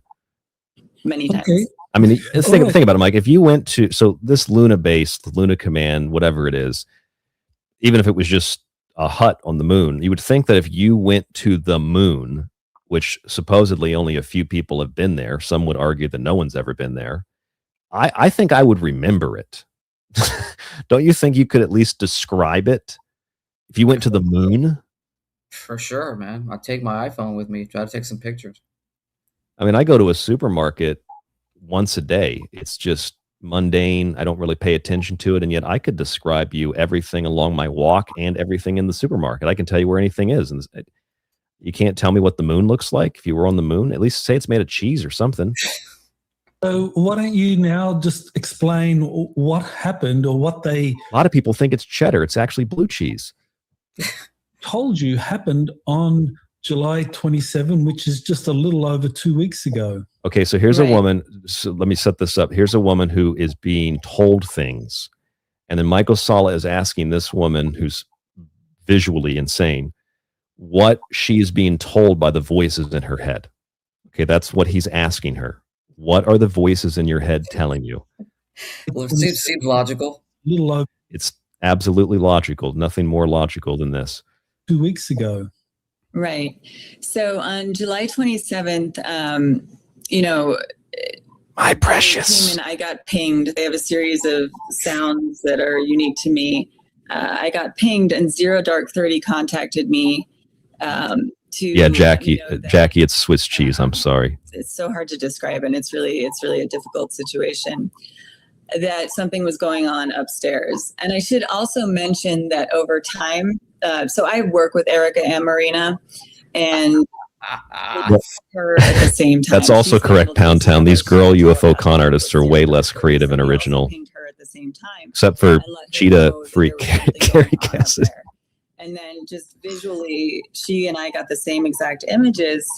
It was the Dark Fleet essentially entered Earth's orbit on July 27th, and they entered in 3 waves of ships. So they entered through a time bubble, a temporal pocket, and they entered at 8:12 p.m. Pacific time, 8:17, 3 waves of ships at 8:17 p.m. Pacific time. Who cares about the times, you know? That's what these people, these scammers do.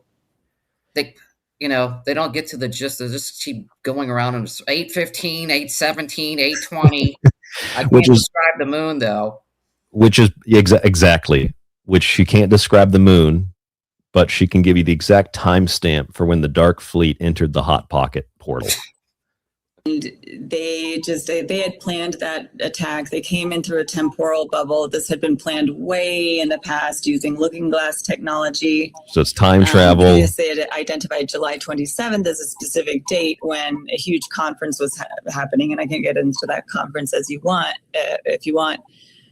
But the first wave of Dark Fleet ships went straight for Lunar Operations Command, and that was intentional. Because we're currently surrounded. By the way, I think if I remember this correctly, if I remember my conspiracy lore, the Philadelphia Project supposedly opened like a gateway between time and space, and it connected July and October. And I think it was July of 1947. So maybe that's where they're getting this 1947, or this July 1947 is obviously part of the UFO lore. Maybe that's, she doesn't say anything about that, but she's talking about July. It could just be that she's on his show and it's around the time July, August, or it could be that it's part of that deeper mythology she was reading. All these positive extraterrestrial ships, and there are rules of engagement for hot war conflicts off-world. So what we're trying to understand, and I'm talking about Ashtar and Space Force, the assumption here is that they went straight for lunar. Astar, giant shits on Astar. Ashtar and Space Force. Just because they knew that if they had fired on any of the ET ships, they would have been obliterated out of the sky immediately. What do you got on your finger that you keep sniffing? And they went to Lunar Operations Command, and they started space. She's looking for the ring. Fleet scrambled their ships. She knows it's here somewhere. Started engaging in a combat situation immediately. And there it goes again.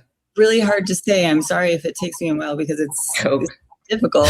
Space Force fleets puts her hand down, gets a line, takes it back up. Dark Fleet were just getting obliterated with that first wave of ships. Oh, sorry about you. Then the second wave of ships came in at 8:17 p.m.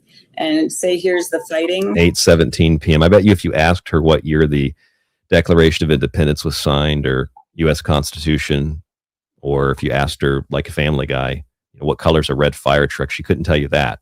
But she can give you the exact timestamp for when the Dark Fleet entered the bubble. That second wave of ships just went right around the fighting and went to directly target all the Space Force fleet that was stationed on and around Lunar Operations Command.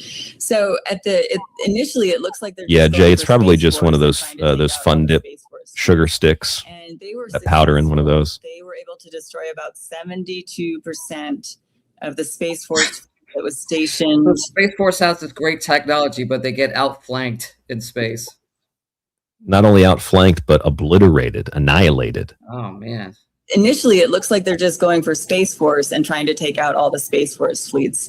And they were successful. They were able to destroy about 72% of... I stand corrected. I said 75. It's actually 72%. You can't describe the moon, but you got the percentage right. 72% exactly destroyed. And the dates and the exact timestamps. Space Force fleet that was stationed on the surface and on around lunar the moon. There's a finger.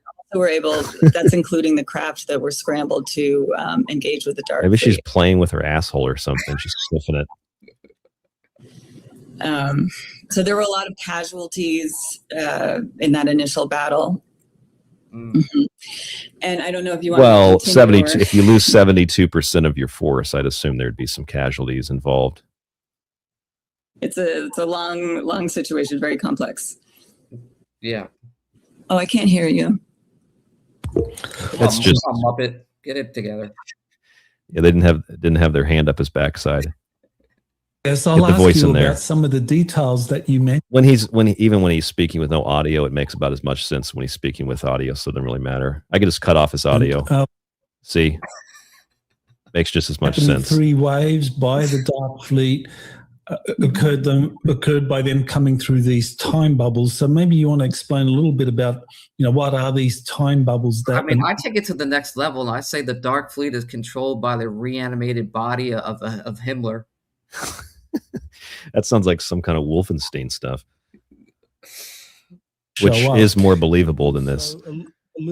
So is that old B movie came out like 20 years ago, Iron Sky or something, the Nazis on the moon. It's more believable than this. Or the big meeting that was happening, that this attack was supposed to in some way disrupt or impact in some way, because I just recently released an interview with George Kavasilis where he talked about a big... George Kavasilis. We're going to play his stuff here in a moment. I don't know what his name actually is, because when I copied and pasted the name from Michael Sala's interview, it said, "Did you mean George?" And it gave another last name. So I clicked on it, and apparently it's the same guy, but Michael Sala spelled his name completely wrong. In fact, he put up the name on the screen incorrectly, and the guy didn't tell him to correct it. So I don't think Michael Sala even knows what this guy's name is, but we'll get to that in a second. Galactic meeting that happened on Epsilon Eridani, but there was also corresponding meetings in our solar system and on the Earth itself. So yeah, is that what... Dude, the more that I look at him, the way that his eyebrows move, I think he is a Muppet. What this attack was supposed to disrupt in some way? Well, it wasn't meant to disrupt it. The Dark Fleet came in. I'm going to scroll this down so we can get his Muppet hair. Cut that hair off the top of his head. Specifically, they wanted to take back Ceres, which had switched. There was a revolution on Ceres in November 2025, and there we go for the dates. Been overthrown by more positively oriented individuals, the Fifth Reich. So they wanted to take back Ceres. Fifth Reich. What happened to the Fourth Reich? Did I miss something? Yes, you did miss something. So earlier she had said, we didn't play this, but in this video she had said that the Fourth Reich was defeated by the Fifth Reich. See, I'm still on Jim Mars's book, Rise of the Fourth Reich. I didn't realize that the Fourth Reich already rose, and then they were defeated by the Fifth Reich. Fifth Reich, okay. And by the time this episode airs and gets around, it'll be the Sixth Reich. And they really specifically wanted to come down to Antarctica to take. They were just trying to take back the solar system. It's funny too, because a lot of these people, they're like very anti-space Nazi, but then they're also super kind of left wing, and they're like down with Israel. So like they hate the Nazis, but they also hate Jews. If you believe in that mythology, it's kind of contradictory. Through which they could enter, and I don't. Like, again, just conceptually, I don't understand exactly how that works. But yeah, the time bubbles are just pockets of time. She has no idea how it works. She just knows the dates. Actually, they can enter. They could do a lot of different things through the time bubbles. And, I don't know exactly how they're created. It's a little bit beyond my comprehension. But oh, look at that. She's got the number 77 tattooed on her wrist, too. The side of her wrist. She just took a bump again. Yep. Look there. I should edit this picture. Just put like a white line there. I'm going to do that. Let me get a screenshot of this. Oh, man. It's fueling her imagination, taking those bumps. Yep. That's some pink cocaine, probably. Triglazen. Unicorn cocaine. Dr. Catherine Milano. Back to, I want to go back to this idea. Why did they come in on July 27th? There's the date again. So I haven't watched George's material, but he's correct about the Treaty of Eridani. It's like this biggest galactic peace treaty that happened, I believe, mid-June. Yeah, there are more dates. Conferences all over the place. On July 27th. I wonder how that relates, if it does relate to the old Eisenhower Greada Treaty. Ashtar base here. There's a Federation base. Yeah, they stole that. Yeah, I wonder if that's what it is. Yeah, Laura Eisenhower still talks about that to this very day, obviously because of her lineage. So she's proud of that treaty that her grandfather signed. I'm sure he'd be proud of his drunk granddaughter. But she says, listen to this again. She says that there is, let me go back a few seconds, an alien base or an alliance base in Sedona. Occurred here, actually in Sedona. There's a huge Ashtar base here. There's a Federation base. And now, listen, I've spent probably more time in Sedona than I spent in any other city outside of a city that I was living in. I've not seen any evidence of any kind of base at all. Even U.S. military in the surrounding areas. I've never seen any evidence of any of that. I've been to the vortexes. I've been to the heart chakra vortex. I've been to the bell vortex. I've been to all the vortexes. I've done all the light work, all the energy work, all the cellular work. I've seen the UFO, the lights, you know, the quartz crystals in the rock. I've never seen any evidence of any kind of base anywhere. I guess maybe it's invisible and you can only see it if you have the eyes of Golem. I don't really know, but I don't think there's a base out there unless I'm mistaken. Have you ever been to Sedona? No, and I don't really want to go either. I like Sedona. I would recommend that if you get a chance to go there, you should go. Everybody, if you have a chance to go to Sedona, you should go. It's actually a really nice place. The problem is people like this. Yeah, no, I don't like people, so I'm not going. Probably a good idea. It's probably like, what is it, iron oxide and the quartz crystal in the rock. Because I had a woman come up to me and ask me one time, I was sitting at one of the entrances to one of the pathways, and she said, "Can you help me find the heart chakra vortex?" And I said, I think other than the name, I think they're all the same. I think it's all the same rock. Oh, I said, how much money do you have? I should have said, actually, I'm a tour guide. I'm about to take a whole group of people up there to the heart vortex. I'm going to need you to pop your top off, though. It's going to be $555. Yeah, it's actually in my pants. Yeah. Get in the back seat. to Sedona because the frequency is so high, it's easier for them to function here. So on July 27th, there was a huge conference for the New Earth Coalition. And, I can't keep up with all these coalitions and alliances and federations.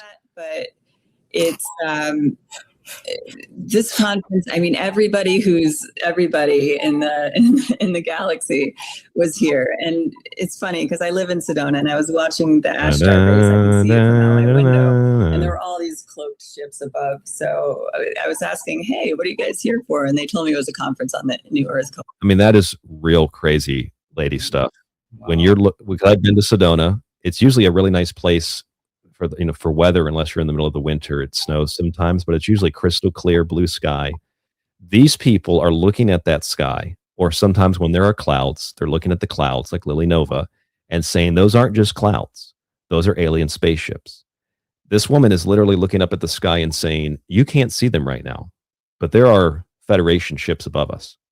I mean, that is this person should be locked in a padded room somewhere.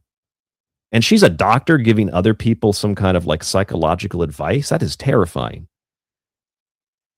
What if we could find out where she works and like contact the licensing board and send this to them? There's no way they wouldn't pull her license.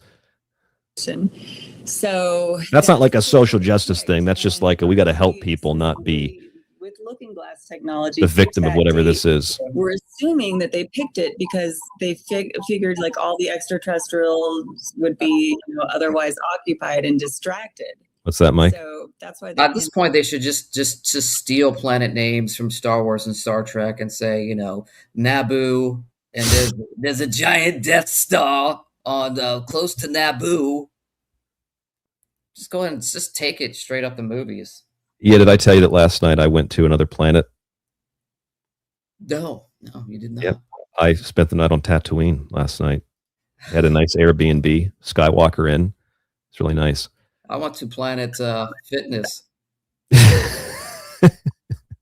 Make sure that we're on the same page, and you can ask more questions. Yeah. Go to Planet Hollywood. Oh, okay. So look at this Muppet eyes. He looks like is that Merlin?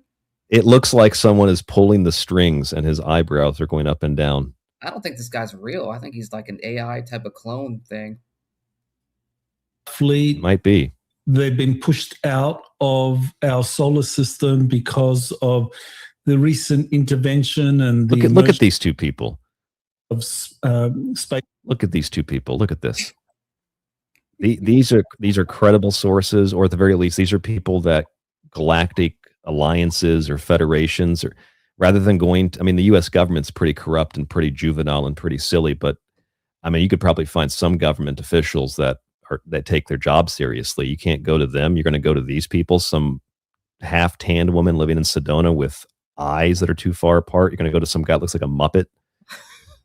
For Space Command and the efforts of organizations like the Galactic Federation, the Ashtar Command, help the White Hats to take over our solar system and pushed out the Dark Fleet from their previous control over Antarctica, Ceres, and other. I haven't seen that movie yet, Jay, Hail Mary, but it's on my list. Eridanus, the alien planet. Maybe I'll go check it out tonight. Not the movie, but the planet. Extraterrestrial organizations kind of like attack them or counterattack that. They're just what is happening to the video? Oh my gosh, she's transcending into the next dimension. I lost you. It's an internet disruption on Michael Sala's end. It looks like they've been hacked by the Dark Fleet. All right, that's good enough. I don't think the cabal broke in on that transmission. I've never seen any kind of internet corruption or internet connection issue where your screen turns green and red and yellow. See, sometimes I think that they do stuff like that just to do it, to make it appear as if they're under attack. Because David used to do that kind of stuff.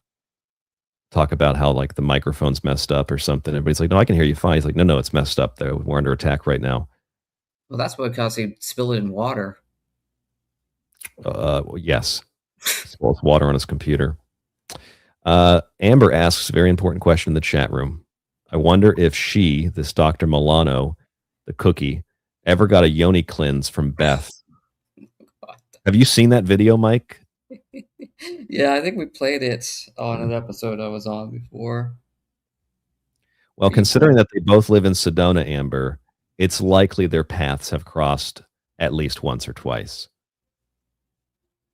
I always thought, if I actually saw Elizabeth because I've been to Sedona so many times, if I ever saw Elizabeth, like, what would I'd have to go up and do like a short interview with her. Like, tell me all about David. I'd have to do that. Yeah, I wonder if she's getting any kind of like payment still from. That would be the first question. Yes. Have you signed a non-disclosure with Mr. Wilcox? Yeah. Wilcox. Speaking of names that aren't right, let's look at this other guy that they're referencing. I've never heard of this guy. His name is, let me pull this video up. His name is George. And his last name is, it could be one or the other. I really don't know. George something. I found his website, ourjourneyhome.earth. George Cavasilis. He kind of looks like a slightly, I don't know. He kind of looks like the El Dorado guy, doesn't he? A little bit. Yeah, could be like Bashir's like older brother too. And he looks a little bit like Bashir, yeah, or Bashar, whatever his name is. Bashar, whatever that fraud's name is. Let's look at that other guy again. So I guess bald. They got the same nose. Wouldn't it be something if there really was like a cloning program? They just cloned all these people at some government facility.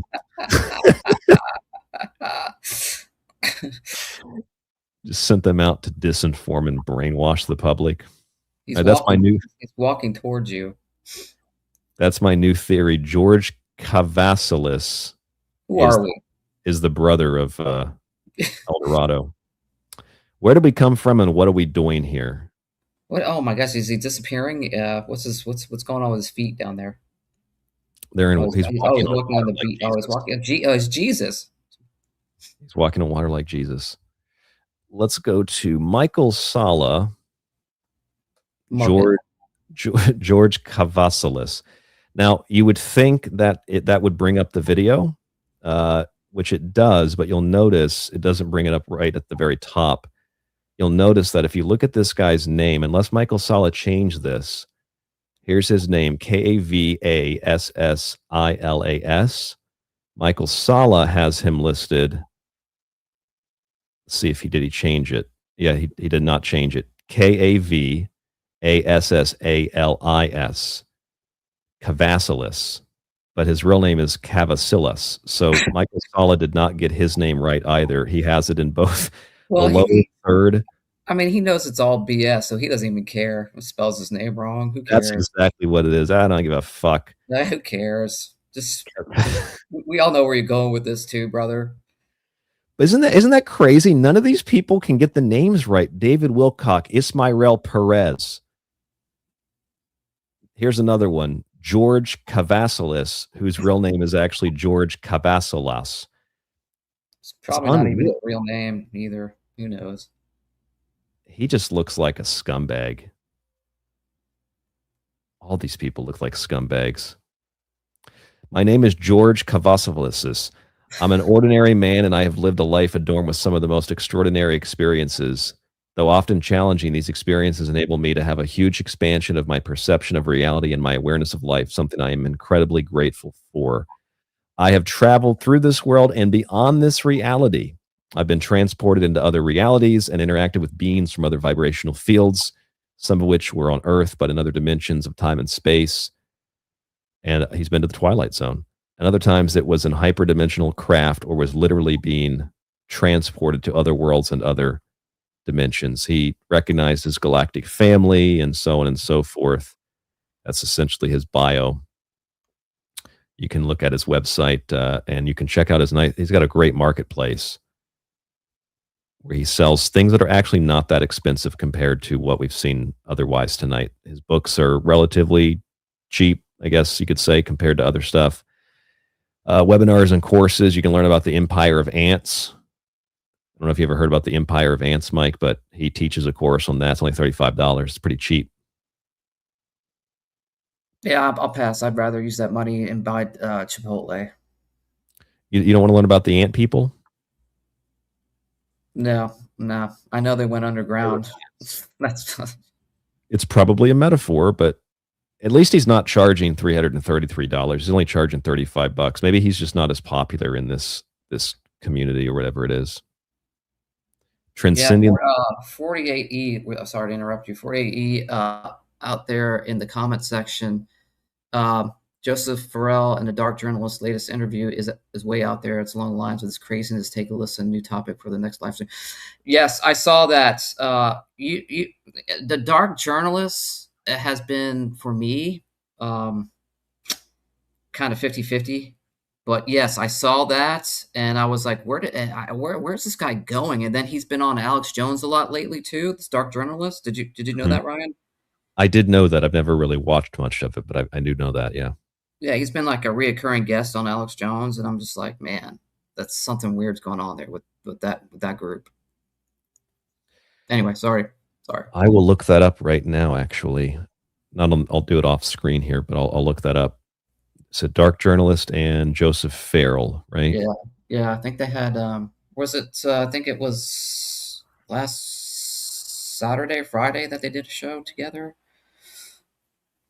Dark Journalist Joseph Farrell. Okay, I think I found it here on YouTube. All right, well, I'll save that. Thank you for the recommendation. If I run out of things to talk about in hour number 3 and 4 tonight, I guess we'll go to that. Which, speaking of hour number 3 and 4, we are done with part 1 of this show, and part 2 will start right now. If you're in the archive, you'll have to get a second audio file, but you've got them both right here back to back on YouTube. tstradio.info is our website. We do this live video show once a week as a thank you to those of you who buy books or subscribe to the archive. The website has the free archive, of course, Monday through Friday. It's the audio-only version of the show. I should probably put my website up rather than showing you ourjourneyhome.earth. Go to our website and you can subscribe to the ad-free show archive. It's very simple. It's not that expensive. Or there's, like I said, the free archive where you get all the audio shows, just have advertisements from Spreaker. And here's the subscription option, weekly, monthly, yearly, lifetime.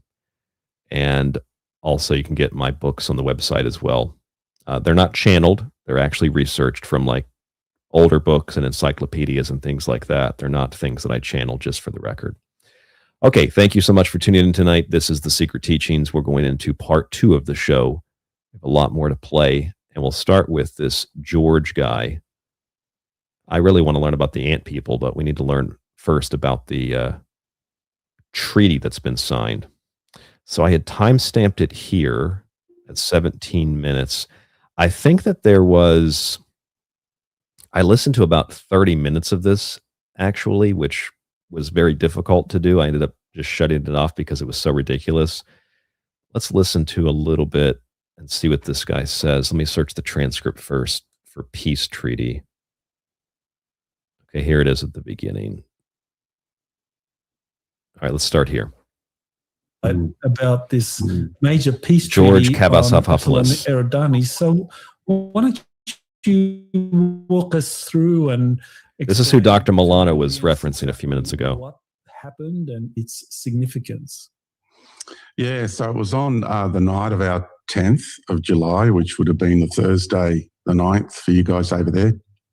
And it was really, really an intense experience, very profound. I didn't get any warning as to the content. I just knew I had to get to bed. When an event like this occurs, I get a tiredness, and it's a signal. When I do a bunch of drugs and drink excessively, I get this sign in my body that it's time to lay down.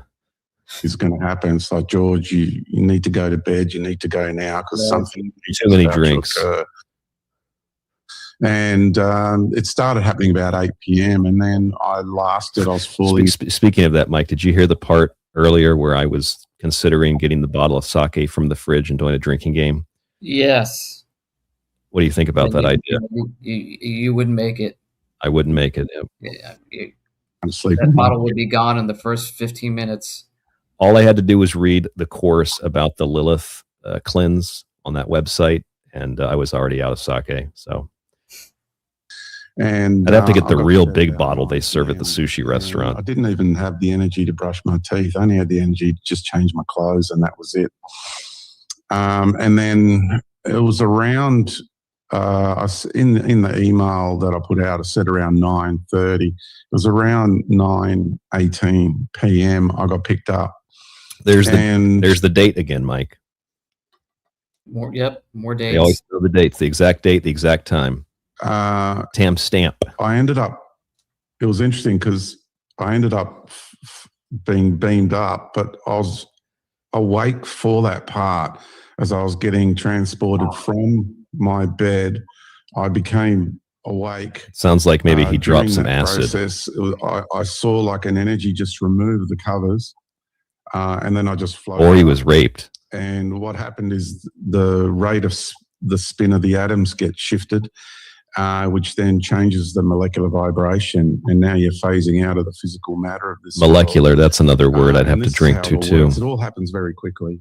And then I was just lifted up, and I remember I was floating. Have a good night, Amber. I hope that the new job is going well, and I hope that you'll come back and listen to part 2 of this. It's just like a tunnel transport beam of light that comes down. Sometimes, depends who's doing it, sometimes a bit of a vortex, and sometimes just a straight stream of light, like a tube around you. And then you just go straight up and go through the ceiling, through all the timber struts, through the iron roof, and then through the bottom of the craft. And I ended up being picked up by Solar Warden, which have a craft stationed here permanently because there's quite a few. Remember Solar Warden? Do you recall that, Mike? Yes. That was from what's his name? The English fellow, right? They found a list of rankings, officers. Is that the USS Helen Coetter. A couple people in the chat have been asking about that tonight in a joking way. It's Gary McKinnon. Yes, that's right. I thought Nathan McKinnon's like, no, that's the hockey player for the Avalanche. Is it Gary McKinnon? Gary McKinnon, yeah, the Solar Warden program. I mean, there really was a giant hack. I think that there was a hack of what was that? He was Scottish, I think. I don't even remember that story very well. But the funny thing is he used the alias Solo, so I'm guessing that it's like Han Solo. So there's a lot more Star Wars references, and found that he said that he found like some like off-planet soldiers. Right? Is that what it was? It's like a list of officers. Yeah. For the ships. Yes. I think he's just taking things from that's out there already. and using it to weave it into his story. You know, that's become proof. Just like Lily Nova's referencing the Phil Schneider story, this guy's referencing George Kazafahafalis, whatever his name is. You know who this guy looks like to me? Like Ben Kingsley. Remember that guy? He's the actor, Ben Kingsley sort of guy. No, he does look like Ben Kingsley. There he goes. This is Ben Kingsley. I knew he was a clone AI. Ben Kingsley clone. God, look, there he is. In this one picture, Ben Kingsley kind of looks like that senator from Arizona, Mark Kelly. I guess what we're saying is all bald people look alike. In this town, several are aware, but most are not even aware they're a part of it. And this is the same setup all around the world. You know what's really funny, Mike, is that there's a couple of times over here in Japan where, like, I thought my wife was standing somewhere and it was some other Japanese girl, and we were watching Star Wars, and she was really confused. I said, "Why are you so confused?" There's the translation, and she can speak English well enough. She said, "Well, I don't remember who's who." And I said, "What do you mean?" She said, "Like, who's the emperor again?" I said, "It's that guy. It's Palpatine." But we got down to the bottom of why she was having trouble. It was because I guess all the white people looked the same. I thought that's really funny, because I never thought something like that watching Star Wars, you know. But I guess all the white people except Mace Windu, everybody looked exactly the same except the black guy. I just want you to know, when we talk SSP, we're not talking conventional SSP operatives as you imagine it. This includes all the Envoy starseeds. There's an incredible. This guy put up a bed sheet behind him. That is a bed sheet. That's 100% organic cotton. What's going on for it's 100% Egyptian cotton, probably. Who's here as part of the greater management crew? He's a plateau cotton. Incredible work that we've all chosen, volunteered. The shelf of alcohol behind him under that curtain. That's probably what it is. That's right. It's his ascension juice, ascension fuel. We should sell that. We should go with an alcohol brand. Everybody's doing that now. Yeah, it's called ascension fuel. People to know how much protection we all actually do have. We all would have got taken out a long time ago if it wasn't for this organisation, this part of the secret space program, the department. Okay, a few more minutes here, and about 9 minutes, 2 minutes from now, there's the peace agreement. Labeling system to give it. You got to have the medallion necklace. To nature of it, and it is a vast. I wonder if he sells that on his website. Construct. Is that a scarab? What is that? Secret space program.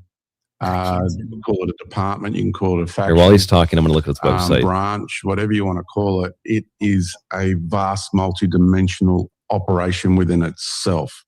So, lots, very, very, very detailed, very involved in many different areas of life. And we are all operating on a creational level. That means conscious relationship. It does not appear that he is selling that, which I think is really a lost opportunity. That's money left on the table. He could be selling that little necklace right there for what's the going rate for crystals and stones? About $200 for that. At least. Come on, Ben. You got to do better than that. Mr. Kingsley. Intelligence. He doesn't seem to be doing so well. I mean, he's got to use a bed sheet for his background. So, and isn't that crazy that Michael spelled his name wrong, and this guy didn't even correct it. I don't even know if he knows how to spell his own name. Get purer than that, because you are completely one with all the prime creative intelligences, be they what we call the realm of nature, or whether we call it the planet. I will say that his books are decently priced, though. I mean, 24. Well, it's an audio book. Excuse me. Paperback's $35. It's not too bad. Intelligence. So we are one with that. We are in the unified field. We are one with the universe. I mean, that is like one. That's 101. It's New Age spirituality 101. That we are one with the universe. Are one with the unified field, and this is where we launch our intentions of operations or doings from. And this is what differentiates those of the natural way of love, natural way of life, natural way of light to the others, the imperial. Yeah, Noka, he got that. That's a My Blanket. He got that blanket from Mike Lindell. Sit at the top of each of these empires. It's funny if this Muppet started to fall asleep when he was talking. Then they have Who, Michael Sala? Yeah, starts like dozing off. I think he's actually done that during some of these interviews. subsidiary empires. So it's really he always tends to respond, or often he tends to respond with like this startled, half asleep, not really paying attention response, like, "Oh, that is very interesting. So tell us about the time you were on Mars." No response, no follow up to everything this person just said. important to remember the actual structure of things. Yeah, that would be good to just kind of help explain to people this hierarchy, because I know the Epsilon Eridani peace agreement that you told me about, that it involved this element involved with the Draco reptilians agreeing to to the terms that were presented. Now, the hierarchy, the cosmic hierarchy. He does look like Ben Kingsley. He does look like Bashar a little bit. I think that there is a cloning program. They're just cloning all of these secret space program people. Okay, so we've got the Epsilon Treaty here. This is not like the Greada Treaty. This is a new peace treaty. Another one. Okay. I mean, we wonder if Laura Eisenhower is going to be upset. This is stealing her family thunder. They talk about Draco reptilians having a very important role in the kind of negative hierarchy. And interestingly, I just kind of like came across some passages in J.J. Hurtak's book, The Keys of Enoch from 1970. J.J. Abrams. Bad Robot Productions. J.J. Hurtak is a Jewish mystical guy. He's married to that, what's his wife's name? Desiree Hurtak. And they are a real piece of work. I had them on the show a long time ago. They are not a kind couple.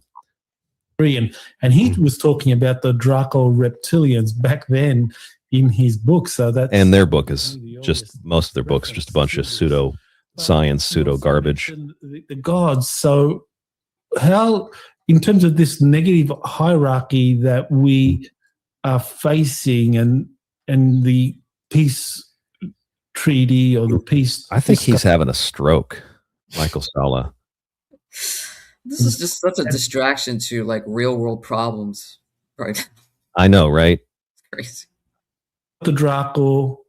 Well, some say Iran is supposed to be entering some kind of like peace deal or something with Saudi Arabia and Turkey. That's a real thing that's happening. It's almost like these people take things that are actually happening, whether they're wildfires or they're actual so-called alliances or peace deals, and they just project it into space and then rewrite the story with science fiction characters. I think that's they'll say something like flock and axiom cameras are meant to surveil the light workers, and they can pick up on your light energy, those cameras. And that's. Have you heard that, or did you make that up on the spot? I just made that up. All right, more George Kasafopoulos. You got the praying mantis, and then you got the Dracos above them, and above them you have these dark interdimensional beings, whatever you want to call them, black magicians, and above them are these gods? Yeah, the gods sit at the top. These are as normal. In references, they're called archons. Usually they're at the top. In other references, they are called, the demiurge is the main one. So now it's bringing in Gnosticism into this whole mix. You got to throw some Gnosticism in there with the Dianetics, Mike. It's a good combo. Saying his name, what's that news anchor? George Stephanopoulos? Yes. George Kapilopoulos. Pure, distorted cosmic ego consciousness construct. This is the intelligence. Ego, drink, all archons, the forces drink. of limitation. That's what we call them. and all the structures of separation away from unity. It is the main prime intelligence that is running that, and it's an office. It is a let's call it a throne, and it is the one that is the god. Thank you, Chuck. Chuck says he remote viewed this show. Yeah, the wannabe, the one that is at the top. It's because of the nature of the universe. Did you get ads when you remote viewed it, or was it ad free? Have the prime creative intelligence that is this universal construct. Then, because we came into this grand light universe from beyond, from the omniverse, yeah, and the multiverse is multiverse of madness, Marvel. They're all Drink. Multiverse is another one. Multiverse. There's a whole list. We should have a bingo game. We play Noka. You're right in the chat. Noka said we should have a TST bingo. We should try that some week. Versions of the same. Make a bingo card. They're all light construct. Except bingo, we'll call it Ascension. So when you get bingo, you say Ascension. This side of the Great Void. Yeah. Level 5. So beyond the Great Void are the realms of harmony, what we would call the Christed realms. Yeah. If you want to read, If you want to read about this stuff, just read like old books on philosophy or something. Yeah, you're much better off. Unity. Read Plato. Like him or dislike him, just read something like that.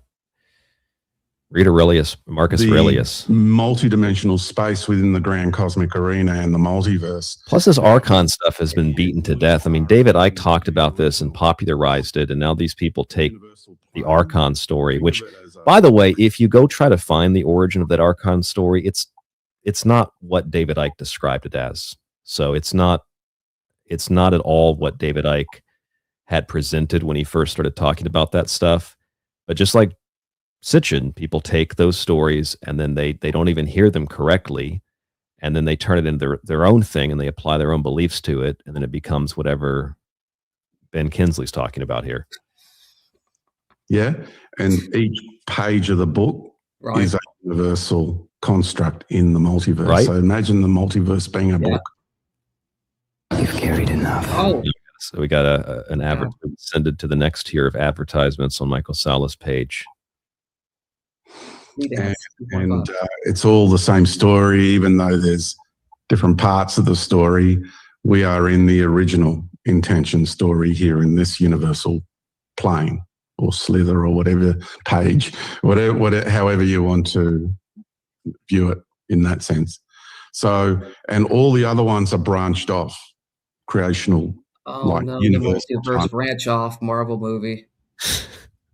Is that what we're hoping the Loki on that? We're in the organic one. This is the one that binds everything. So we're in the organic universe, and that's why. So we're in the organic universe, and then there's other universes, and we branch off into them. Is that accurate? Is that what I'm getting out of this? And then when the timelines come over each other, then it causes destruction, and the planets, invade other universal planets because there's a crossover of timelines, right? Because I believe the Marvel movies have it laid out already. Goblin in the chat said, Michael has dead eyes, kind of creepy. He's very creepy. He looks like he's about dead. Michael He is looks like an angry school bus driver. the Archangel Michael Sala. By the way, for part 2 tonight, if you didn't know, we're talking with Mike D, aka the Archangel Mike, who's in the chat with us. Say hello to part 2 tonight, Mike. $5,000. Send it my way. Send it. Archangel Mike at paypal.com. Buzzword salad, Jackie says, in the last 15 minutes, I've gotten a fully loaded buzzword salad. That's right. That's why you cannot play the drinking game with these people, because you don't have enough alcohol. Fractal pathway. A little bit more of this, then we'll go to the next clip. In other words, the creation of this galactic realm being a fractal of the cosmos. Fractal.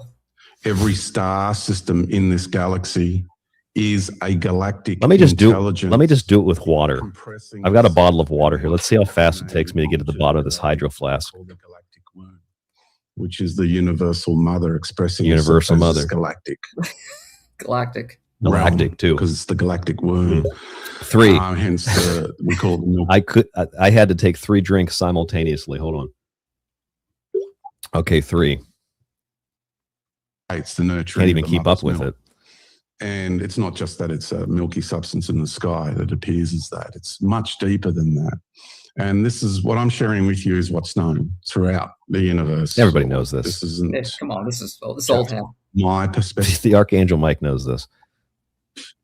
Yeah, it's not a personal thing.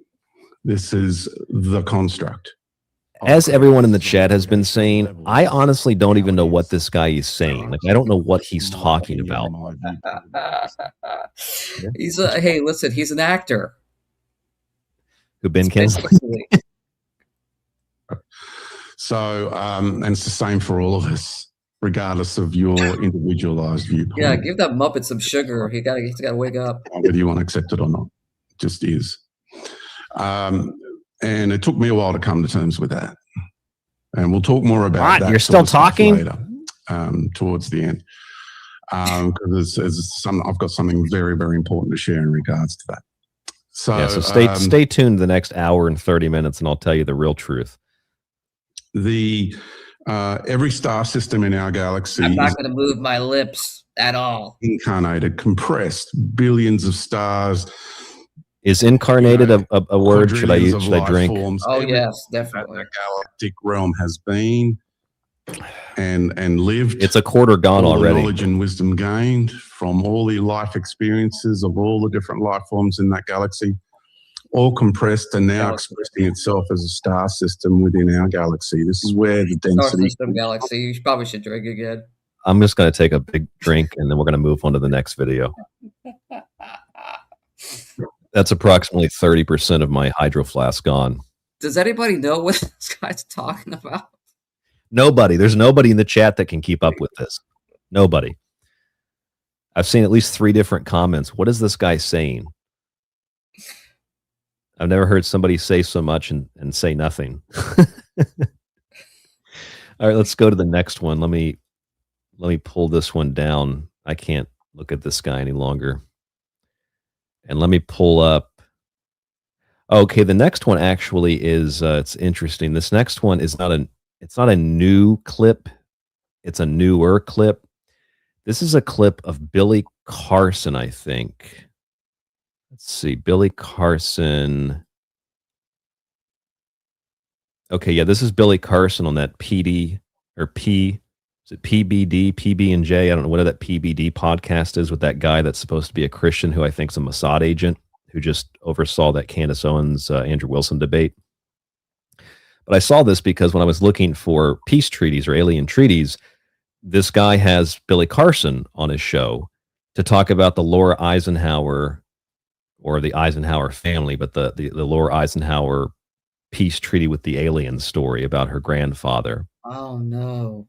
You remember that? Yes. So I don't know if there's going to be a conflict between the Eisenhower sect and the Gollum character, Dr. Milano, we listened to, and this George Stephanopoulos that was just on Michael Sala, because they're saying that there's a new contract, there's a new peace treaty signed. Now, maybe the Eisenhower one is more of like an Earth alien peace treaty, and the one that these folks are recently talking about is more of like a galactic treaty. I can't even keep up with Star Wars, and that is at least somewhat makes sense. I can't keep up with anything and all these different species and all these different alien, branches and these different planets that these people are talking about. So I really have no idea what's even supposed to be going on. I just know it's all very silly.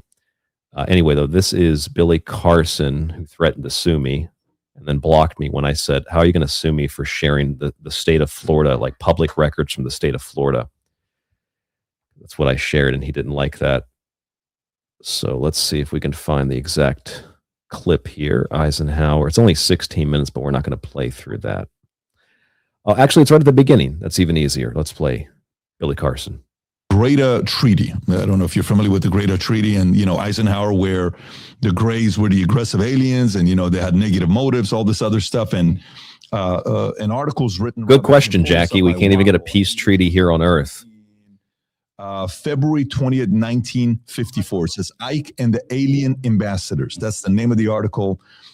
So there you go. So February 20, 1954, story comes out that Eisenhower, while he's on vacation, steps out. He says, no, I got to get away from this vacation here to have a meeting with the Greys, because apparently they wanted us to stop. There you go. The 50 years. Oh, that was written 50 years ago tomorrow on February 20, President Eisenhower interrupted his vacation in Palm Springs to make a secret trip to a nearby Air Force base to meet 2 extraterrestrial aliens, or maybe not. Maybe Ike was just going to the dentist.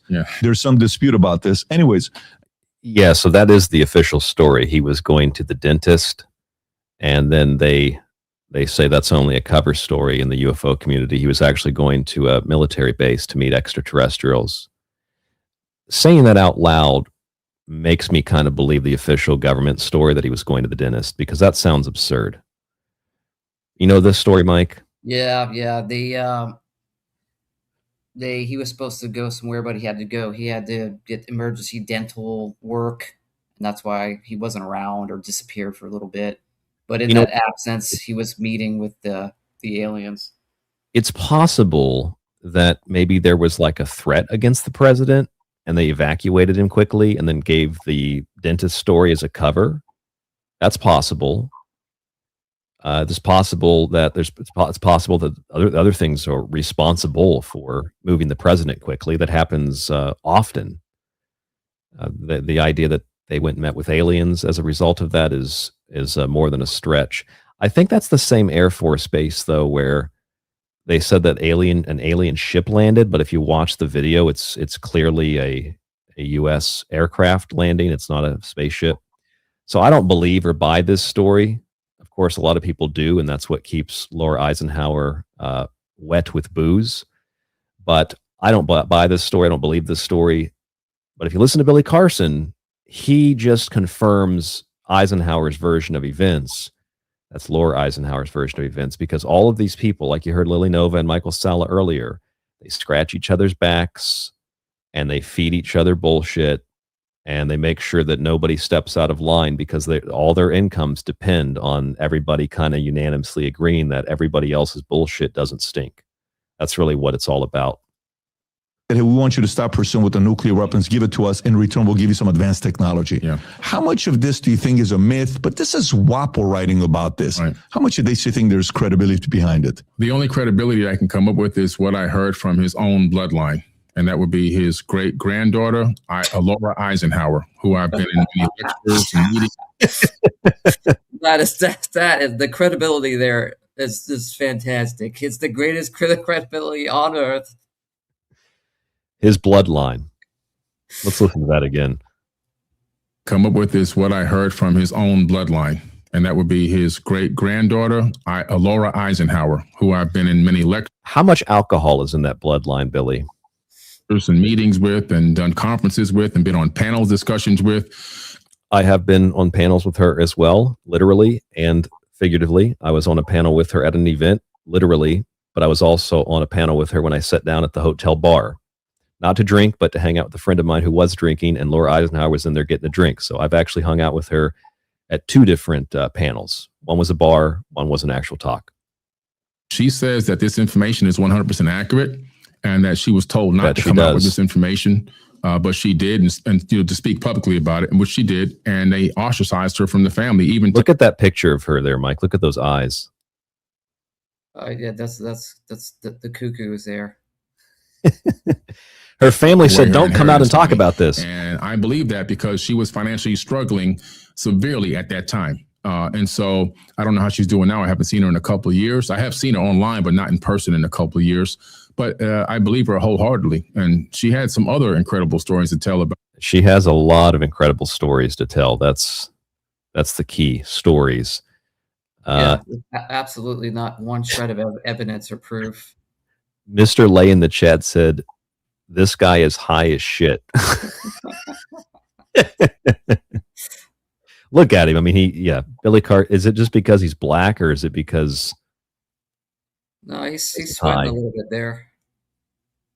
Family as well that were. Going to an advertisement here. Hold on a second. Sorry.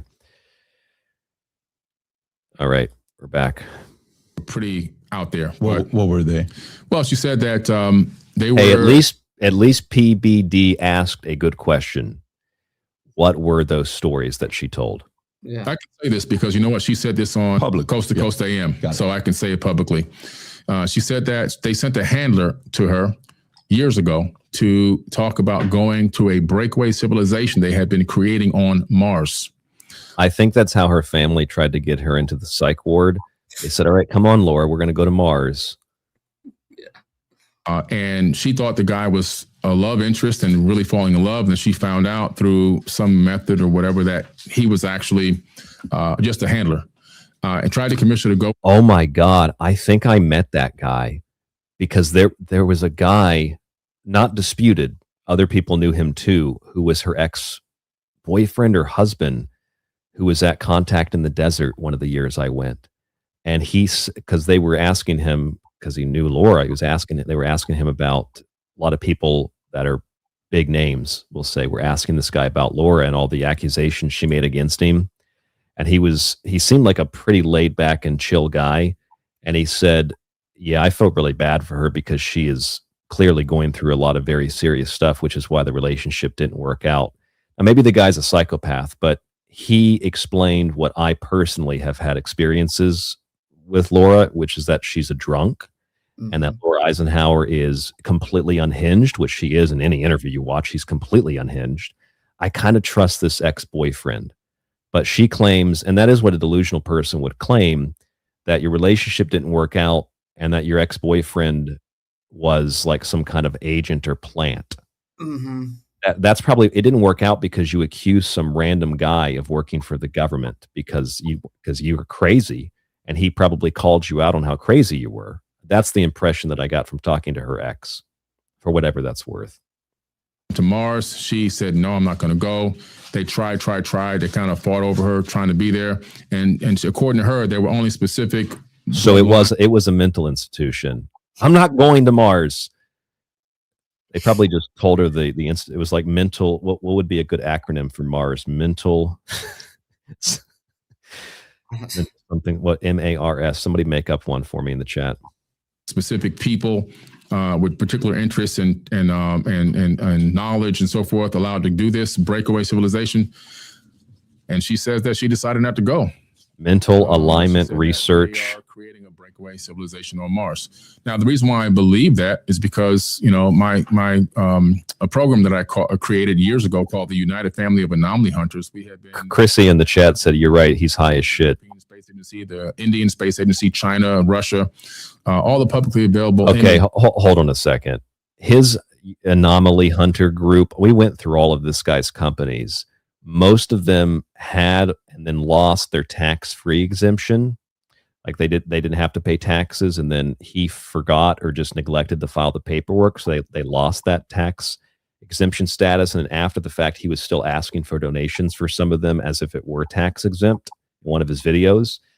Most of his companies, by the way, are also investors in themselves. So when he says, hey, we want you to invest in X company, we have a bunch of other investors, and you look at the other investors, they're his own companies, which I don't know how the laws for that kind of stuff work, but I think that's illegal if you mislead investors and say, we got a bunch of investors, but they're all just you. I think that's illegal, isn't it, Mike? But that's what Billy's doing. Seems like it. I mean, this guy's been a scam since day one. Probe data and rovers. And we have been finding a lot of anomalies, tons and tons of anomalies. And in these anomalies, these are out of place objects, things that shouldn't be where they are. And one of the most like a blazed black man in the UFO community telling people about how he's building underground bases and talking to the descendant of President Eisenhower. So that proves, according to Billy Carson, that peace treaty was real. Eisenhower really did meet with the aliens.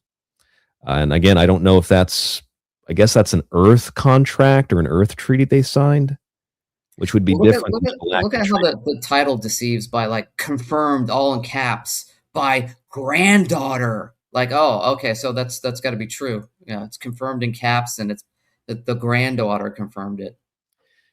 And then if you listen to what Billy actually said, he said he simply heard it from Laura Eisenhower. So it's confirmed by Billy Carson, a man who literally has engaged and been through the ringer in the state of Florida for engaging in fraud. So a man who's been arrested, who's been in jail, a man who's a fraudster, a liar, a scumbag, confirmed that a drunk told him that the contract, the treaty was real. So it's very credible stuff. A man who's engaged in fraud told me that a drunk told him the truth. So totally trustworthy, totally credible. Yeah. Hey, can I play you what's to me more credible than anything that we've seen so far? This is a quick 10-second clip of Trump as Emperor Palpatine. Emperor Palpatine. Okay, You have a ready? video of it or just audio? Audio. Ready? What happened on October 7th? You're saying that's a good thing? That was no, I don't think anybody is saying that. I don't think anybody's defending what happened on October 7th, but we just don't think that it's a good idea to merge our military with the TDF. We're not merging militaries. We're letting the Toydarians in on our military secrets. There's a big difference. Well, you're just arguing semantics now. What? I don't want to argue semantics with you. You don't want to argue semantics. So you're saying that you're anti-semantic. That's what it sounds like. Oh, dude, no, we're not. To me, that's more believable. So is that guy that dressed like Darth Vader to go to that city council meeting about the flock cameras? Did you see that? I saw that. Makes perfect sense. Stuff like that used to be a one-off. You get some like actor or some radio person that would do like a stunt. Now everybody does that kind of stuff, and it really demonstrates how ridiculous our systems of local and state and federal governments really are. Yeah, it's a complete joke. It's insane. Mr. Dunham in the chat really liked that.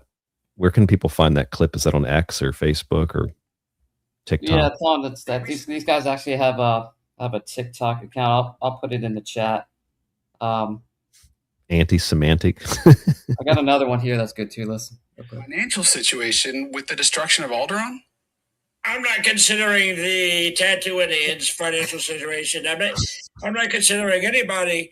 I'm thinking about whether Naboo is able to build a Death Star, which apparently they're about 2 weeks away from completing, which is going to be bad news. That's going to be bad news for the entire galaxy. So we're going to get it taken care of. We're going to say, wow, we're going to invade Naboo and make sure that they're not doing that. Wow, what a nasty thing they would be doing. That's great. Thank you, Emperor. That is more accurate than anything Billy said. We also have an update tonight, Mike. I forgot to mention this to you. We have an update from, Ross Coldhart? No. Oh, you don't know him? Ross Cole is one of the so-called, I'll use this word very lightly, journalists who has been talking about, UFOs, and he's one of the people that's been bringing the UFO disclosure subject to the forefront. He's an Australian journalist, special investigator. He's also one of the people that have given David Grush his platform. Anyway, Ross Coldhart now is speaking at conferences. He got the lucrative deal to begin speaking at conferences. And beyond blue avians, beyond blue chickens, the old Hindu gods that are blue, yes, they're getting pulled into this discussion, not from an ancient alien point of view, but from the point of view of all symbols of blue. So that they're blue avians or blue gods. These aren't just metaphors. These are real. These are real things. And so Ross Coldhart at I think it is the Conscious Life Expo. Let me see if I can pull it back up again. I thought I had a link to it. If you go to YouTube and you type in Ross Coldhart, I thought I saved the link to this. Let me go back to YouTube and type it in. If you type in his name, Ross Coldhart, and blue bird or blue, I don't know what I typed in originally, blue alien. Ross Coldhart, blue alien update. He gives like a 16-minute speech about the blue aliens. Let's see if we can find it. Ross Coldhart, blue aliens. Oh, here it is. Conscious Life Expo, blue alien update. So Ross Coldhart is I don't know if you've thought this too. I think that when all the Corey Good stuff kind of collapsed, these people took things like the Dark Fleet and the 20 and back, and took things like the Blue Avians, and now they're just adapting it to their own beliefs. Yes, yes. Kind of the remnants of the artifacts that were left over from the Corey Good debacle. Yeah, this guy's been around for a while, but in the last couple of years, he's become more popular, more spread out. I've seen him everywhere on clips. Coldheart, yep. Yeah. He's everywhere now. He's one of the foremost UFO experts. Pound Town in the chat and Tim Curley, your question and your answer are correct. I believe Billy Carson's real name is William. I think it's William T. Carlson. We have that on the Florida State website. I think he changed his name 2 or 3 times. Claims that he didn't, which is what makes it suspicious to be like, no, I didn't change my name. No, I didn't have these fake companies. No, I didn't do any of that stuff. I mean, why lie about it? He also had I don't know if you knew this, Mike, but Billy Carson ran one of his early companies was the Bikini Basketball Association. I still gonna need all the girls to jump up and down before we start the tryouts. Yeah, that's a lot of love and light there.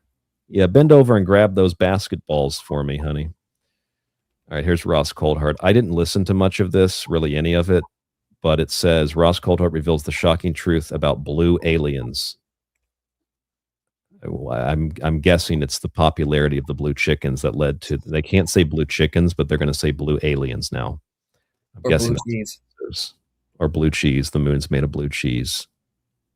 I don't see anything in the transcript about blue avians. Let's see if we can find blue. Okay, here we go. It's the shocking truth, though. It looks like it's red. There's too many freaking advertisements in here. Oh, no, thank you. I don't know. Looks like it's at the beginning. Oh, there's one of them. Look at that blue alien, Mike. A real blue alien. Oh, scratch head monkey. Contact with an apparent non-human intelligence. 9 times out of 10, 99 times out of 100, they'd mention a being. And then when I said, oh, that's great AI there. Blue. Look at that AI-generated blue alien in a spacesuit in front of that UFO. That's totally real. It's like stolen from like Guardians of the Galaxy or something.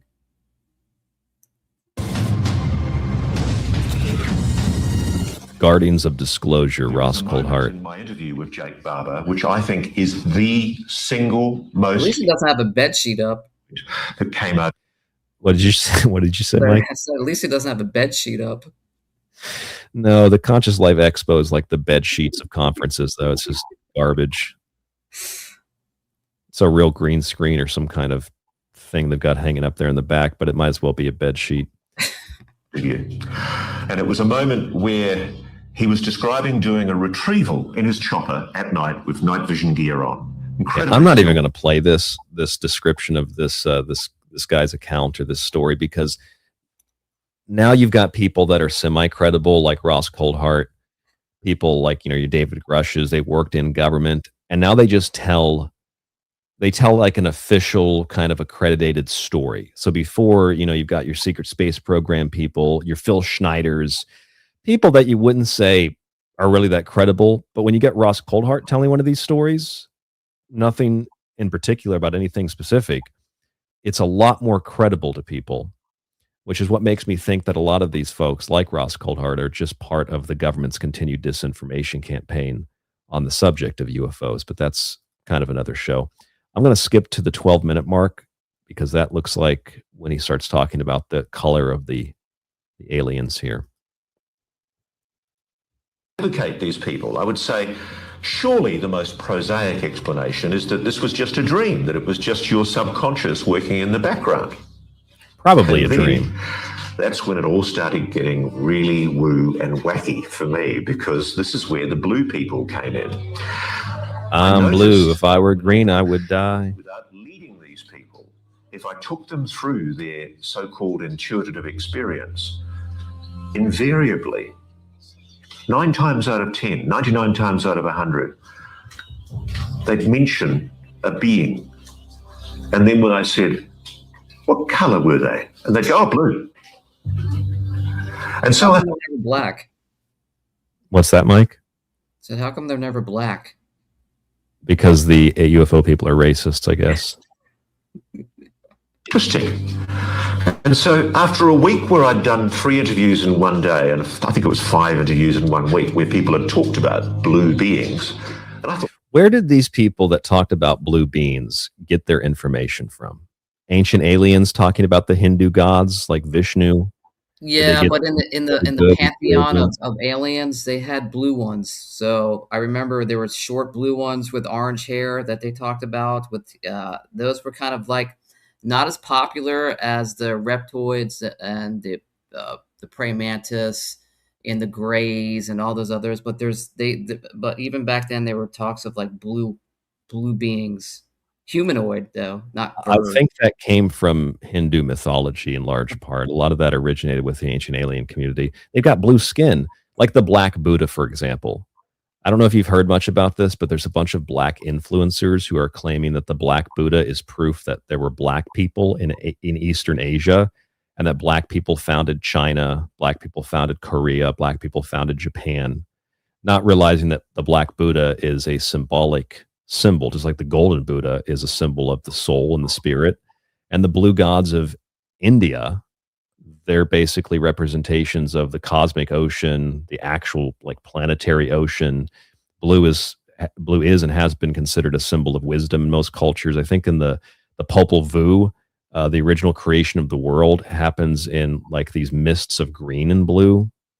So little green men, blue avian, blue alien people, blue gods. It's basically occultism, magic, theology, symbolism that they've turned into like this ufological claim. Mm-hmm. I'm sure people do see stuff in dreams. I'm sure people do see things in altered states of consciousness. But the problem is what he just said. I've interviewed a lot of people who say they all say they've seen these blue beings.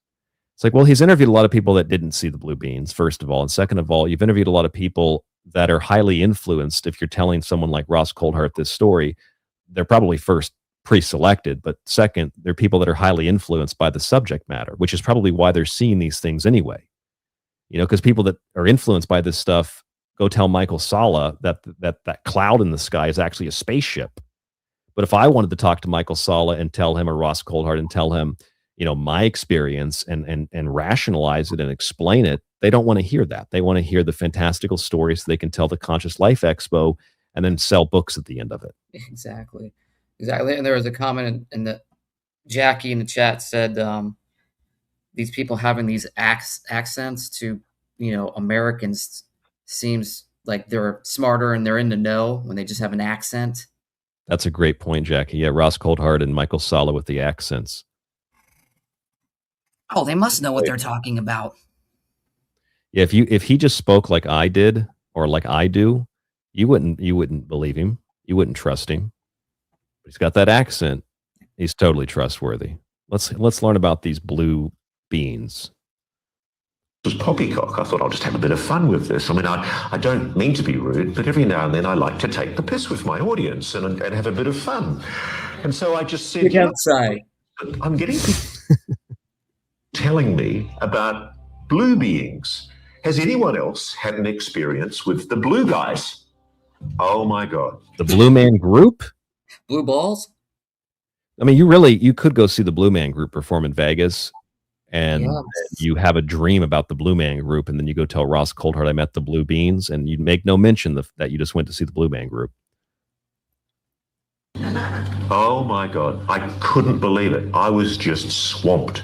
I got hundreds, probably thousands by now, of messages from people telling me that they were having intuitions, dreams, encounters with blue beings. Yeah, you guys didn't know that, but Eiffel 65, when they made that famous and very catchy song, they were actually talking about the blue aliens. Did you know that? I'm blue, if I were green, I would die. They're blue aliens. That's what the song's really about. So could it be that there is some kind of cosmic internet run by intelligent beings, blue pixies of cosmic consciousness, who seed humanity with creative ideas? That's a drink. Now, I freely admit, I thought that was a load of bollocks.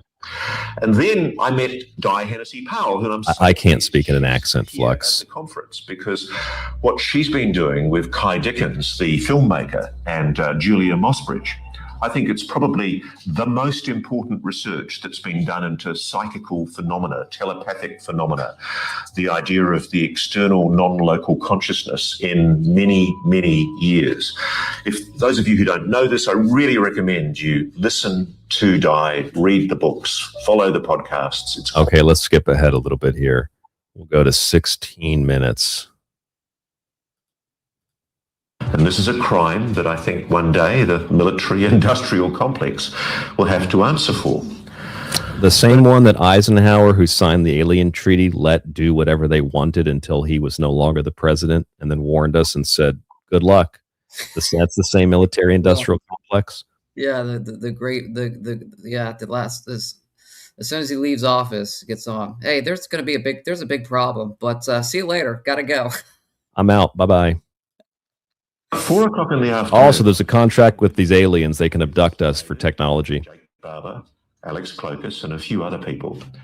And Jordan just suddenly went a little bit weird and said, I've just had a very clear intuition that we are going to see a blue hexagon tonight. And that night we were scheduled to do... Okay, let me tell you something. I think that's about the extent of all I can listen to for Rob Colbert. I had a conversation with Linda Bolton Howe at a conference one year because I had asked her genuinely, I said, have you ever heard someone tell a story about like a purple diamond or a purple like triangle or something? And she said, some stories people have told me about something like that. She said, well, what do you mean though? I said, I remember when I was a kid, I remember waking up one night and I saw this like purple diamond floating in my room. And I talked to her for, I don't know, it was a good hour I talked to Linda for. And I wasn't trying to prove something to her or be even interviewed by her. I just was asking her out of curiosity, kind of to get a laugh, but also just kind of seriously, because I remember that when I was a kid, I remember having seen this like purple diamond. The thing is though, I don't let that, what clearly was like a dream or a hallucination or a child with an active imagination, I don't let that define who I am. And I don't write books on, purple triangles and blue hexagons, things that probably were the result of my body, my brain producing DMT. And I was having an experience similar to if I were to take ayahuasca or something like that. And you see geometry, which is what's painted on all those cave walls in Europe and the Americas. You see geometry. So I think that's probably what people are seeing. It probably has to do with DMT more than it has to do with the UFO. What do you make of that, Mike? Yeah, or maybe they ate some bad blueberries. Could have eaten some bad food. There's a lot of poisoned food, contaminated food going around these days. I think almost all American food is probably poisoned and contaminated like that. As a matter of fact, I think we've talked about how that might be the reason that Americans just appear so angry, because we're starving for nutrients, because we're dehydrated, our bodies can't digest food because we don't get enough fiber. And then if you're kept in a state of like perpetual fear, you basically live in a state of fight or flight, PTSD. It's no wonder people believe in blue chickens. It's like how they cope with their reality, I guess. True. It's not a joke. I'm dead serious. I think that's might be what it is. Fire Drake in the chat asks, is the Galactic Federation coming yet? Archangel Mike, what do you say? They're already here, brother. They're already here. And how do you know that? Are you in contact with them? Yeah, they come through my closet every night. Is where they come down into my closet. There's a big blue one with horns and a little tiny green ball voiced by Billy Crystal. They come through your closet, just like Monsters Incorporated. So is that what you needed to know, Fire Drake? You ever seen Monsters Inc? It's just like that. That's what's happening in Mike's bedroom. Galactic Federation. Yeah, they're here. The world is in a great place right now. Thanks to the Galactic Federation. They're doing a great job. I don't want Corey Good to sue me, but do the Galactic Federation folks have a message for humanity? Because the Blue Chickens did. I wonder if the Galactic Federation does. Probably. It's just keep paying your taxes. Basically, do what the system tells you to do, right? Yeah, don't worry. We'll save you soon enough. Trust the plan. Trust the plan. We go one, we go all. Trust the plan. Isn't that the most cultish phrase? Where we go one, we go all. Let's just all go together, do the exact same thing. Trust in what the authorities tell us. Don't question anything. I mean, if you wanted a clearer example of a psych job that was run on the public by the intelligence community, you're not going to find one. Exactly. QAnon was that. I mean, remember back in the day, everybody had an insider. Everybody, I've got the real insider here. They trash each other. They're insiders. I've got the real Q. You don't have the real Q. I'm talking to the real Q right now. And then some people got wise and just said, I am Q. Jackie says, what's the plan? What is the plan, Mike? What plan should they trust? I would go with plan B. Some of these people, too bad their parents didn't take a plan B pill. That could have saved us all a lot of trouble. Oh, man. Jay said, trust your elected officials and representatives. The Galactic Empire appreciates your cooperation. Just trust everything that you're told, like Nick Fuentes tells you. We've got the biggest, best galactic empire ever. Yeah, the Death Star, only 2 weeks away from finalizing the Death Star. Noka says the Blue Chickens message was don't portray us. Then Corey did, and the blue spheres left us. That's right. Didn't he say that they stopped talking to him or something like that once the deposition came out, or he was asking them for legal advice at one point. I remember Wilcox totally stopped talking about the blue robot chickens. He was on that for a while too, and then he just totally stopped talking about them. Well, I think he recognized that something was off. Yeah. Say what you want about David, but I think of all these people, in retrospect, David was by far the most brilliant of all of them, because based on what you've heard tonight, you've listened to a Muppet, you've listened to a woman that looks like Gollum got a bad suntan, you've listened to a guy who doesn't even know how to spell his own name. David Wilcock really was the brightest of all these people. You've listened to a black guy who fulfills every stereotype of like a hustler and a pothead, and you've listened to some guy with an accent tell you about blue aliens. I mean, David Wilcock really was the top of this pyramid. At least I think so, compared to these other people. Well, he was still making a lot of money on his YouTube. Yeah, but he was starving to death, Mike. Yeah, even towards the end. Starving to death. What did he refer to his life at a cabin in the woods on a mountain? Extreme poverty. It's extreme poverty. Not the people. No, we were talking about that. We said, dude, well, just sell it, dude. Even if you're taking somewhat of a loss, you can still make some money off the cabin. I always wondered if he had a real estate agent, like if they came across those videos of him saying that he pisses in the sink, because he said that too, he pisses in the bathtub. Like, who would want to buy a house where the previous owner's admitting that he's doing stuff like that? And what happened to the house now? Who has it? Who? What's going on? A shell company? I don't know, but that's a great question. Maybe we could ask John Christian Spadavacci that. Maybe he knows, or some of the other folks that covered this know. I don't know what happened to the house, though. Maybe the IRS took possession of it. I don't know. It's a good question. What does happen if you have a property and you have an IRS debt? I wonder if the IRS can take the property. Maybe. I don't know. Would they go after the parents to pay? Who knows? I mean, it's a good question. Here, let me consult Israel's search engine, Google. Let me see what it says. If I have IRS debt and die, can the IRS take the house if it is only in my name? Because from what I understand, it was in his name. According to the AI overview and according to a couple of tax websites, if the house is in your name only, it becomes part of your probate estate when you die, and the IRS can make a claim against it to satisfy the unpaid tax debt. So I don't know if they did, but they can do that according to some of these tax websites. PrecisionTax.com. Could have just sold it before and paid the debt or something. Admitted that Imagine the sympathy he could have gotten if he just admitted that Chris Beskar ripped him off. Yes, we talked about that. He could have made so much money. I'm sorry I asked you folks for thousands of dollars, but look, I was ripped off. I was scammed.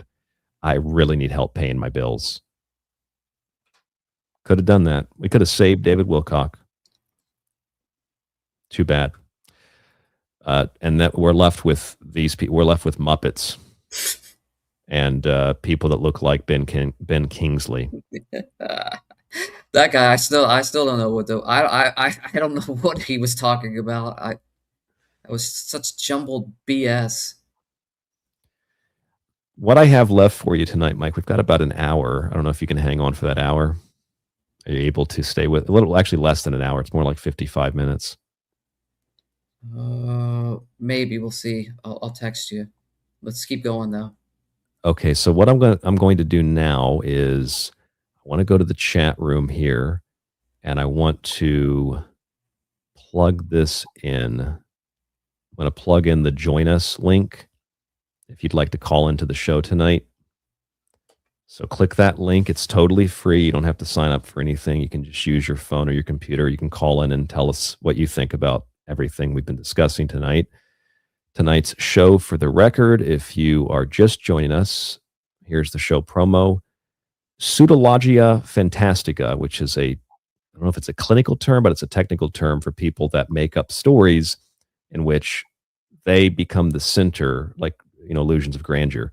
They become the center of attention. They become the center of this heroic story, which is what you get out of a lot of these people, or delusions of grandeur, excuse me. So that's like a technical term. I guess you could say it's technical or clinical term. But I've referred to tonight's show as the Alien Peace Treaties, Area 51, Antarctica, and the Moon under attack. If you missed that, according to the Secret Space Program folks, those three places have been attacked by the Dark Fleet, which was made up by Corey Goode. So I'm not sure how a fictitious alliance can attack actual places, but what do I know? Noka also says in the chat, please do a follow-up with John and the latest that Stavati is up to. I asked John about that, and he said there wasn't a lot of update, but we will get him back on when there is something to talk about. Mr. Lay says the blue chickens will bring David back. Wouldn't that be crazy? I'm actually waiting for that to happen. Mike, I'm waiting for someone to claim that they've already claimed that they're channeling David Wilcock. I'm waiting for someone to claim that they are David Wilcock reincarnated. We might have to. We were talking about that. We were talking about somebody was sooner or later going to go through David's old slick stuff and kind of just basically copy it and start their own, YouTube channel, social media channel, and just basically steal his stuff and keep it going. I'm waiting. These people, there's no honor among thieves, and they're all a bunch of dirty thieves. I'm waiting for someone to do that. Yep. Maybe we should just do it. We should do it for everyone else. I am the reincarnation of David Wilcock. I should put that down next to my title, Commander of the Secret Space Program, a.k.a. David Wilcock reincarnated. I'll have to dye my hair blonde, get a forehead extension, get some sizzle jackets, some major IRS debt. We'll get it popping here on the YouTube streams. Somebody out there is gonna do it. If you're doing that with our recommendation, send us some money or something. It's Archangel Michael at PayPal. Okay, so what we're going to do now is, if you want to call in, or hit that link and join us on the show. We've got about 50 minutes left, roughly. What I want to show you now, Mike, is something that you may or may not have seen. I doubt that you have seen it. Maybe you have. In the last week, I've been seeing this a lot. I've been seeing these, they're very clearly AI-generated videos of everything from the crucifixion of Jesus to the serpent in the Garden of Eden to Vlad the Impaler killing people, to giants building pyramids, to werewolves, to lost technology, to Tartaria, to Donald Trump supposedly in the White House kissing Nicki Minaj and cheating on Melania. Like really dumb videos, but this stuff is becoming more and more popular. And if you just watch one of them, it really speaks for all of them. It's so stupid But if you read through the comments and some of the things that some of the people that have shared these, there are some people, probably boomers in the case of Jesus being crucified, who actually think this stuff is real. Like that's actual real footage of Jesus on the cross. And for conspiracy people, they have this footage because of the chronovisor, which is supposed to be some kind of device that the Vatican can use or something to look back into history. Have you heard about any of this? Have you seen any of these pictures or videos? You've probably seen the AI videos, but pictures, but not the videos, maybe. Yeah, I've seen a lot of AI slop. Let's start with this piece of slop. This is Jesus. I know you can't see this if you're listening only, but just trust us. This is a video of Jesus on the cross being crucified. That's real, Mike. That's the real video. They got that from the Vatican. I thought they destroyed that technology. Well, according to the reader note at the bottom, the chronovisor is a debunked hoax. The crucifixion photo it generated was identified as a mirror image of a 1931 wooden sculpture by Spanish artist Lorenzo Valera. No such device was ever produced. The Vatican never acknowledged it. I forgot that there was a picture that was supposedly released, and it turned out to be from a sculpture. So fake. It's very, I mean, if they have a chronovisor that can go back in time, why is it grainy? Why wouldn't it be like super high definition? Yeah, see, this is going to cause a big problem because now you're going to get legit footage, right? That's going to be transformed AI wise, and it gets better and better every couple months, and you won't be able to tell at all unless you run it maybe through some AI checker. But you're going to have like, a speech of Hitler saying that he, loves the Jewish people and that he's apologizing for anything that he's done. I'm serious, man. You're going to see all this garbage. Sing it now. Speaking of the painter, I've actually been seeing these videos on Facebook. They're supposed to be, they're colored videos that are, some of them come from actual images that have been recolored or have been colored for the first time. And they turn the pictures into videos, or some of them are real videos that are edited by AI. Mm-hmm. And they're supposed to be liberations of death camps. And the person speaking is listing all the Jews who were killed. And it's completely AI generated, completely fake. It's crazy.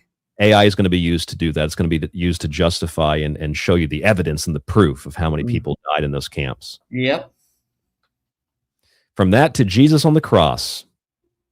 And I don't know. I feel like this should be insulting to Christians. But hey, I guess maybe it's the boomers that left this. Let's look at this particular post. See if anybody believes this or buys this. Let's see. A lot of memes. This is a great one. Wow, somehow Chronovisor is showing perfectly aligned 9:16 aspect ratio video in 2026. Must be real. Grok says it's from the 1979 film Jesus, the Jesus film starring Brian Deacon. I don't know. Maybe it is. I've never seen that film. Faithfully irrelevant. I know Jesus was crucified and I don't have to see it. I know his death has freed me. I don't need to see it. His presence in my life is undeniable. So you get a bunch of religious fanatics, and then you get a bunch of people that know that it's total nonsense.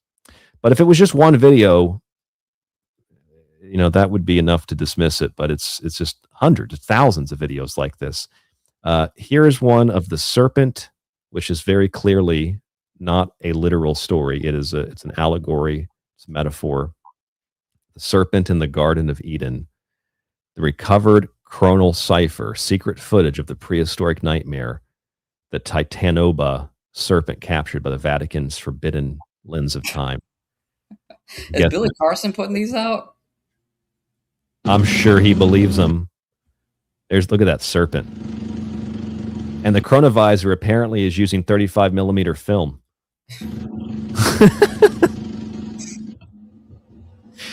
So stupid. Copyrighted by @666777LLL. Yeah, they got the little watermark on there. Also, the serpent crawled right up to the camera. Sure, that makes sense. How about giants building pyramids? Here's another one. This is a real video, folks. But in the mythology, there are stories about giants building pyramids. Well, there are, and there are ways to interpret that in a way that have nothing to do with these fake videos, which is what these are. Here is a giant building the pyramids. I presume this is Giza. Look at him putting that giant block there, Mike. There's another giant coming over to help. Yeah, no supervision there. No, if it crushes a couple of slaves, who cares? These giants are concerned with the workers. I mean, it's funny, but at the same time, it's very scary what these videos are going to be used for and how many people they can actually fool. Here's another one of giants, and you're right. What if the giants described in the Bible actually existed and they could explain some? This looks like a giant pharaoh walking out of a cave. Looks like a midget. The massive structures scattered across the ancient. This guy almost sounds like Rod Serling. Because giants aren't mentioned in just one your story. In Genesis. Look, apparently a giant put the Moai head into the ground too.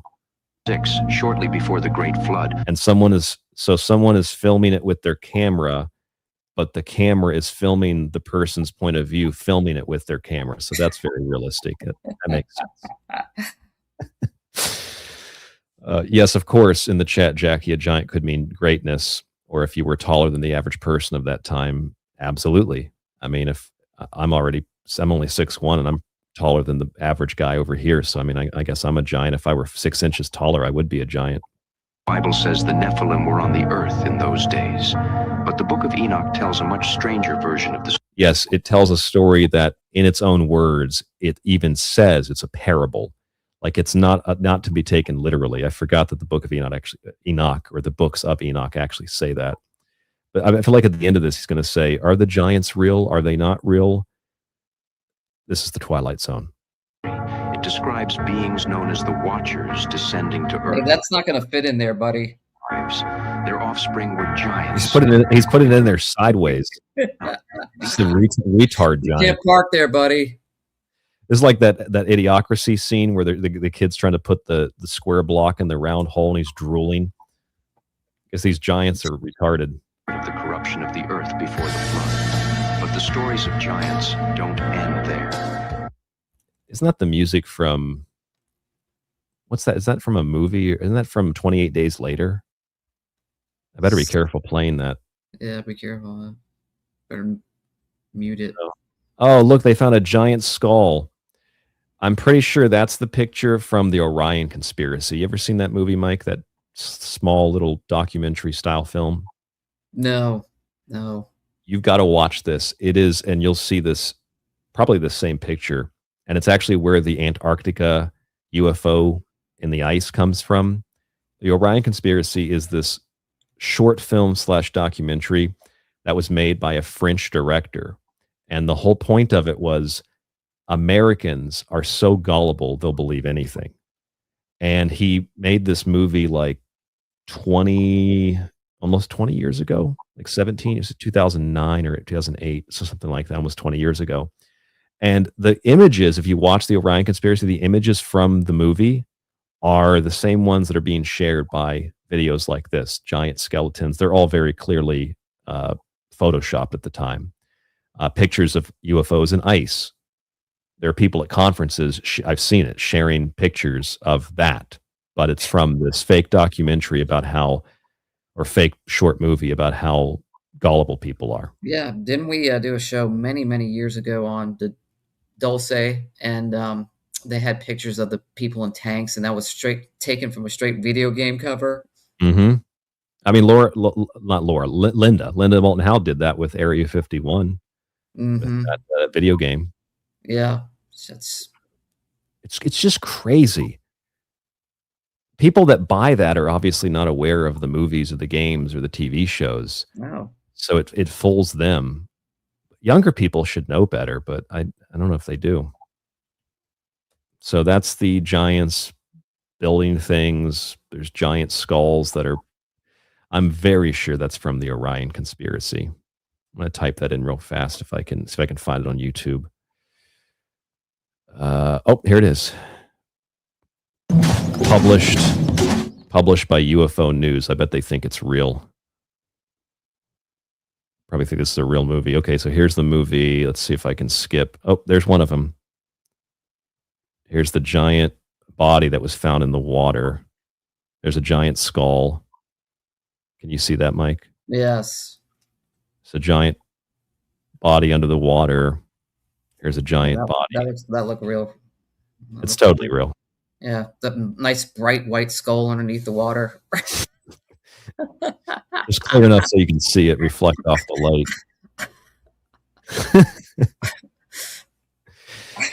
Well, there you have it, and that's from the movie.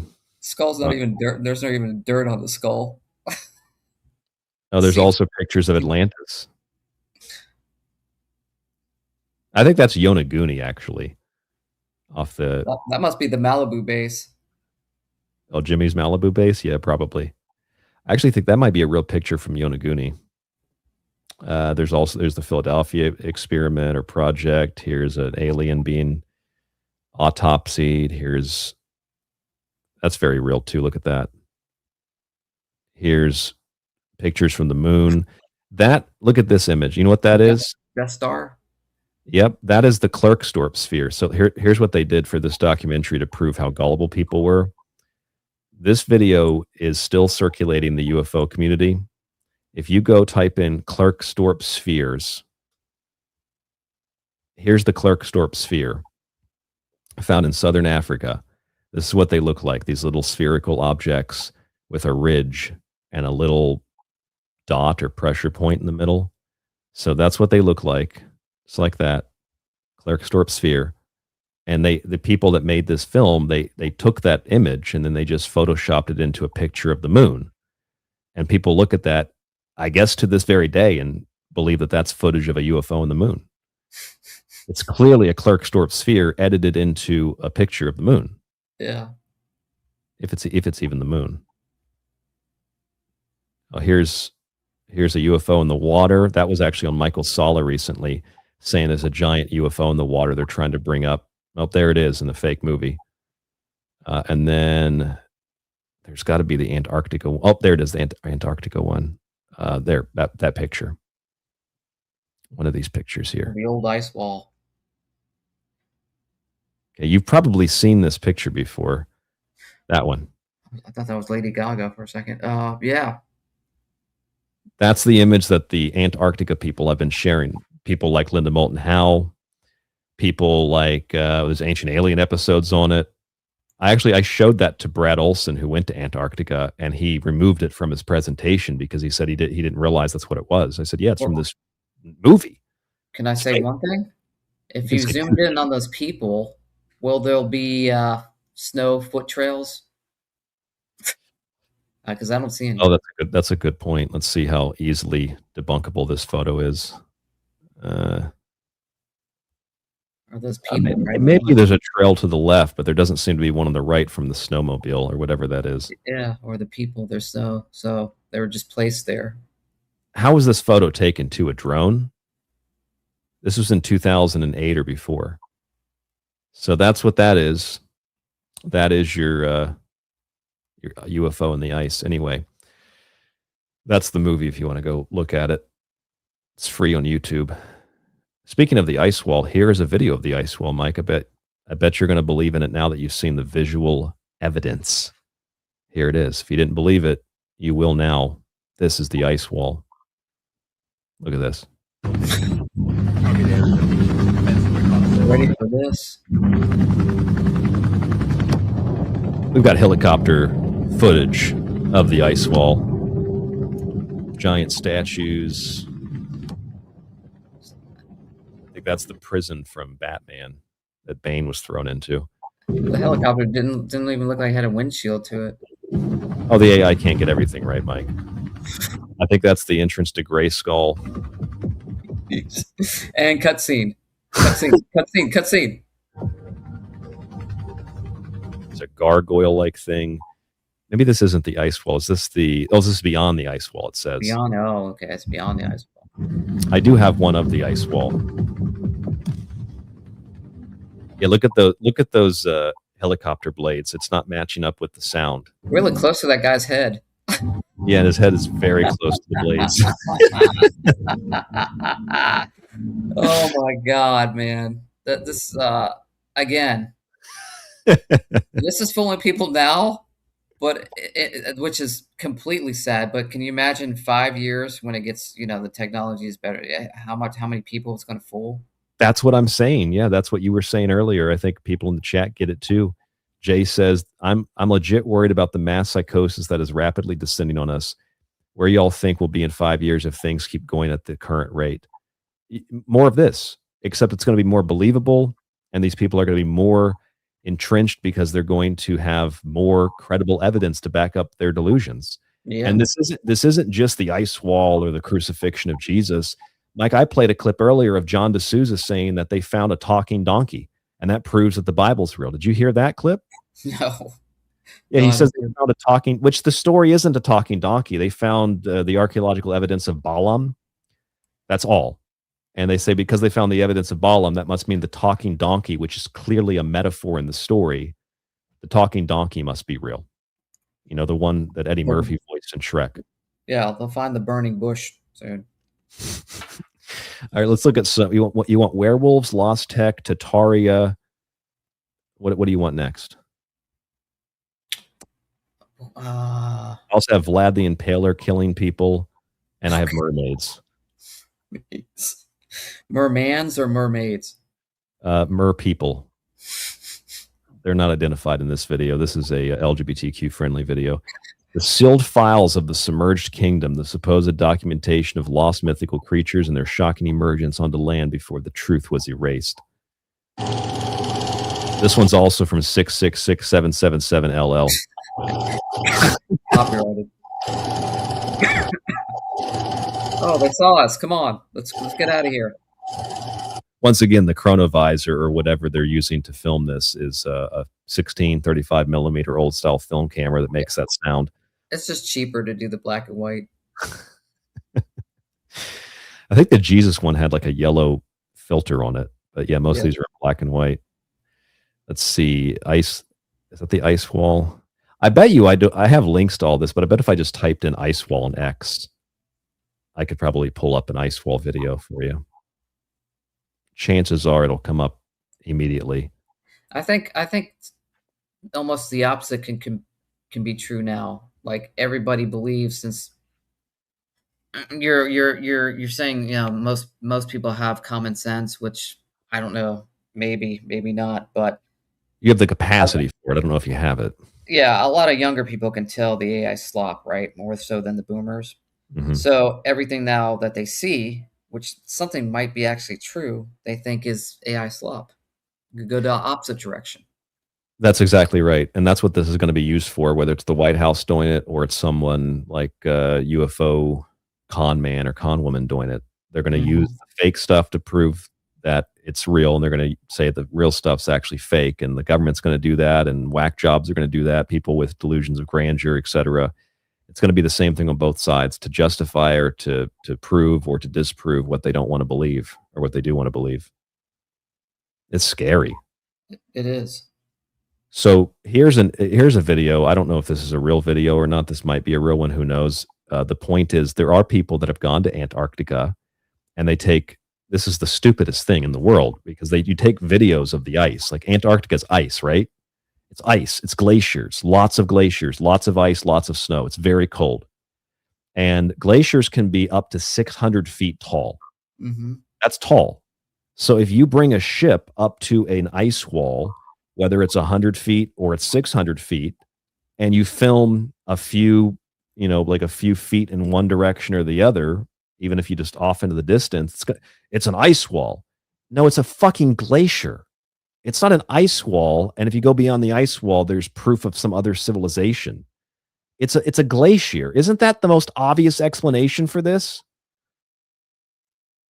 Yeah, is that the video from that YouTuber that died in a helicopter crash that went to Antarctica? Do you know about that? I know that story, but I don't know much about it, and that's what this one might be in the helicopter.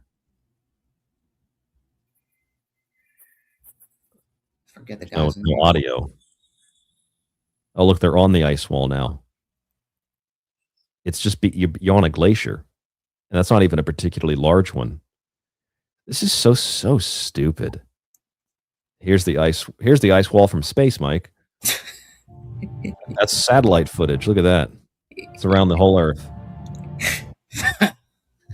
so stupid. I mean, remember Wilcock was using these type videos back in the day by the underground caverns of Princess whatever that he met under the earth, under the mountain. I think he ripped that off from India. Kali. Princess Kali. Yeah. Let's see. Jackie in the chat. Tonight's show is not about that, but yes, there is a company that is able to do that. You're right. Here's more evidence of what's beyond the ice wall, Mike. You want to see this video? It looks like Cinderella or some princess from Disney, their castle. Monster energy drinks.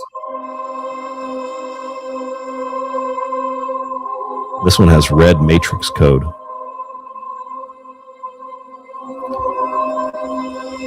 That's the Disney castle.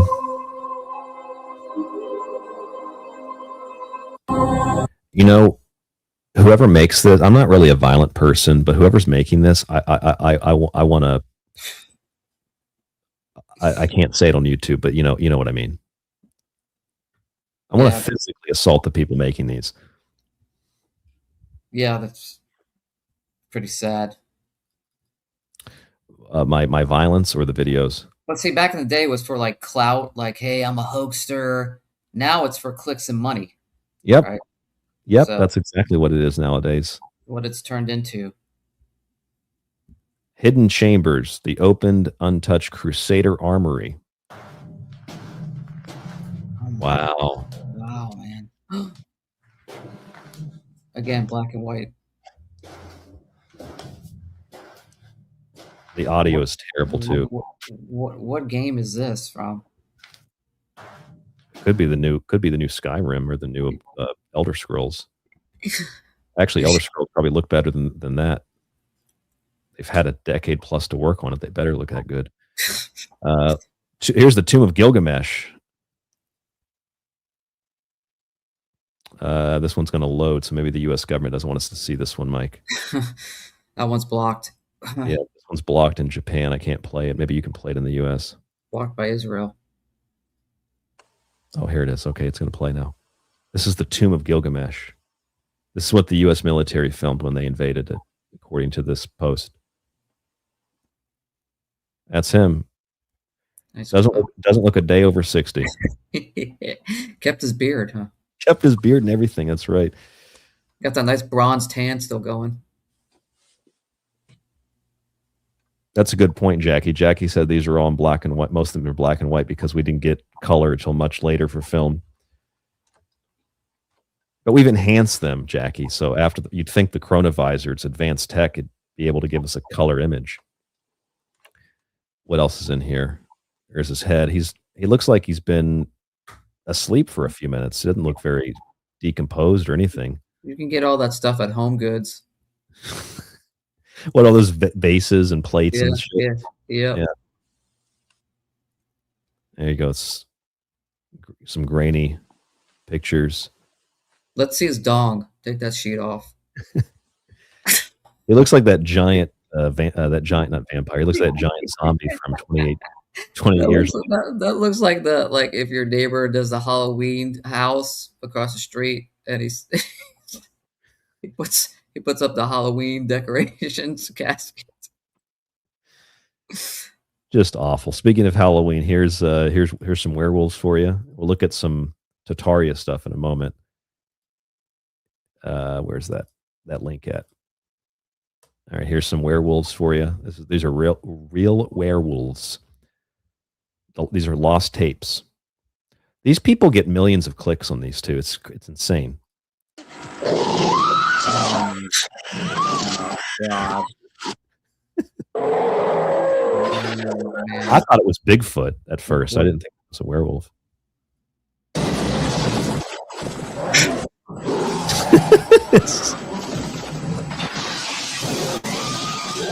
Oh my god! You know what's who survives all the cameraman always survives all these.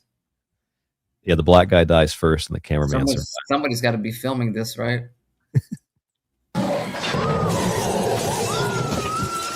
Yeah, the werewolf never goes after the cameraman. No. We're just gonna sit there and film and not run. This guy appears to be filming through his Crusader helmet. Did you notice that one? The camera's inside the helmet. Look at that. Look, the blood even hit the screen. It's got to be real.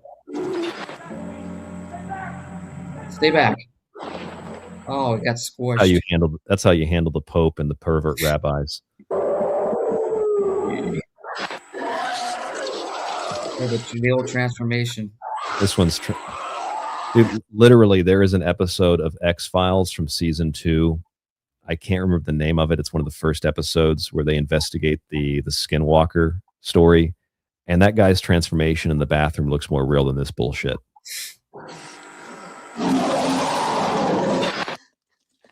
It's Wolverine. All right. Let's see. Roided out. Ooh. Yep. Let's see what else we have here. Let's look at... We got some time to play these. Let's look at Vlad the Impaler. That's a drugged up J.D. Vance. Mm-hmm. That is it Hugh Jackman who plays the Wolverine? It's Hugh Jackman with contact lenses. Here is the lost tapes of Vlad. I think this is the same. It's actually the same account posting some of these too. What is this? Who is this? Global Power Structures, Geopolitics, Tolga Olzelik. 115,000 followers are posting trash like this. I still can't break 3,000. Unbelievable. Oh no, Vlad just ate a woman's neck.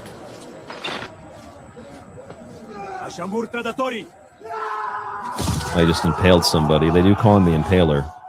That checks out. Did they usually like throw them on top? Yeah, he just impaled them on a spear.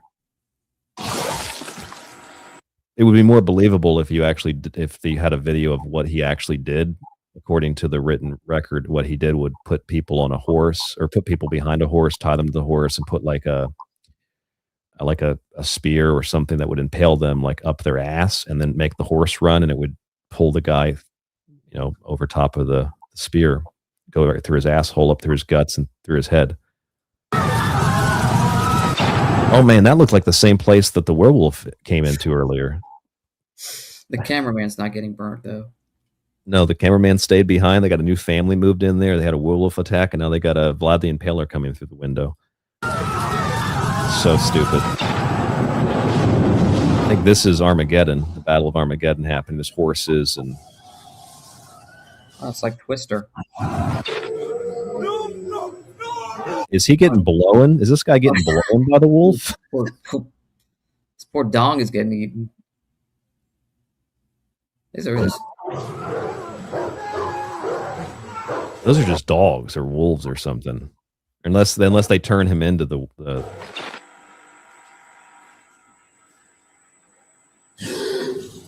It's like some stupid haunted house crap. Yeah, it's trash.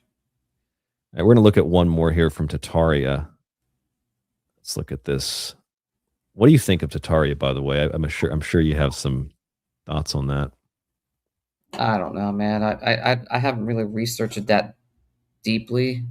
So I really don't have a comment on it because I haven't really done the research on it. It's one of those things I've seen come up here and there, but it's never really interested me that much to do a deep dive on it. Chief Von Beef in the chat said, play that one again. That's definitely real. I can send it to you from my secret archive of videos they don't want you to see. And yes, in the chat, the military supposedly raided Gilgamesh's tomb. That was the cover story for the invasion of Iraq. Antonio, welcome to the show. Good evening. Jay, yes, I think we coined that term, by the way. I did a show, my God, 6 years ago, called retatardia. I think we coined that, but I've been hearing other people use that recently. They could have just paid Saddam back in the day for any type of research or viewing for any of that stuff. He would have taken the money. Sure, he would have. Well, there was the whole gold standard issue with he didn't want U.S. currency. That was the problem. Behind the curtain, the rare scene that proves the existence of lost Tatarian. All right, let's look at this Tatarian tech. This is a remix of that song from God, what was that movie? A little documentary. They used it. I think they used it in The Matrix. Maybe forget the song. Tatarian Empire, 87 years before the first video camera was invented. So we have grainy cameras before we got more grainy cameras. Yeah, I think if they had this technology, it'd be at least color. And what is that? The Jetsons? Is that a Jetsons car? So everybody's dressed like it's the 17th or 18th century. It's steampunk bullshit, what it is. That is exactly what it is. But there's Jetsons. These little kids have these cheap bikes, but there's Jetson pods rolling by them. And here's a giant. There's also giants back in Tataria. That looks like a lumberjack. Look at these stupid scooters and bikes these people are on. Look at this. That's real advanced technology there. Look at that. So that's Tataria. I wonder if there's got to be more Tataria stuff on X if I type it in. Tataria technology video. Let's see what we got here. Oh, yeah. Well, here's another thing that's happening right now. People that don't understand anything about history are going to actual cathedrals, actual temples, actual buildings all over the world and saying that there's no way primitive people built this. This is proof that there was an older world before our world and that this is all evidence of Tataria. So like Notre Dame, for example, is actually Tatarian. It's not European. This is just people that don't know anything about anything. So they think everything comes from some lost civilization, which there probably was, and there probably is a lost civilization, but that's not proof of it. Right. Right. I think humans built that. You know, there's a lot of things humans do I can't do. I don't know how to build an iPhone. It doesn't mean that aliens built it. You know, I can't fix a car. I can't fix a train, but people do. So it's humans do those kinds of things. And it couldn't be replicated today. It could if we tried. Builder who could do this today. With a hammer and chisel, it would take hundreds of years. If one person was doing it, if you have thousands of people working on it, it probably wouldn't take thousands of years. Just the fallacies and the hoops these people jump through to justify their beliefs. Other than that, there's claims going around the internet right now that Donald Trump is having an affair with, I think this is Nicki Minaj. We have insider videos of that. This on TikTok. God. I think this is Arabic QAnon stuff. He's making up. Is that Nicki? That's Nicki, right? I don't know these singers. I'm glad I ate a couple hours ago. This is gross. I love how so if you watch this video, there's a video, looks like 1998 of the White House, and they have a filter on it. So it's moving back and forth. You see that? It moves back and forth. Yeah. Okay, so they clearly didn't take that filter off when they changed scenes. So they show that recent video. I forget what it was from, but there was a video, is that FBI or police or something walking, and the filter stays on it, so it's still going back and forth, bouncing. She's got the best ass ever, 24 karat gold ass. Yeah, so they're kissing. It's all real. Melania is very upset. So that's real footage right there, Mike. Look at that. I banged her. I'm not gonna lie. Unbelievable. Tataria built Notre Dame. That's what I was told. That's what they said.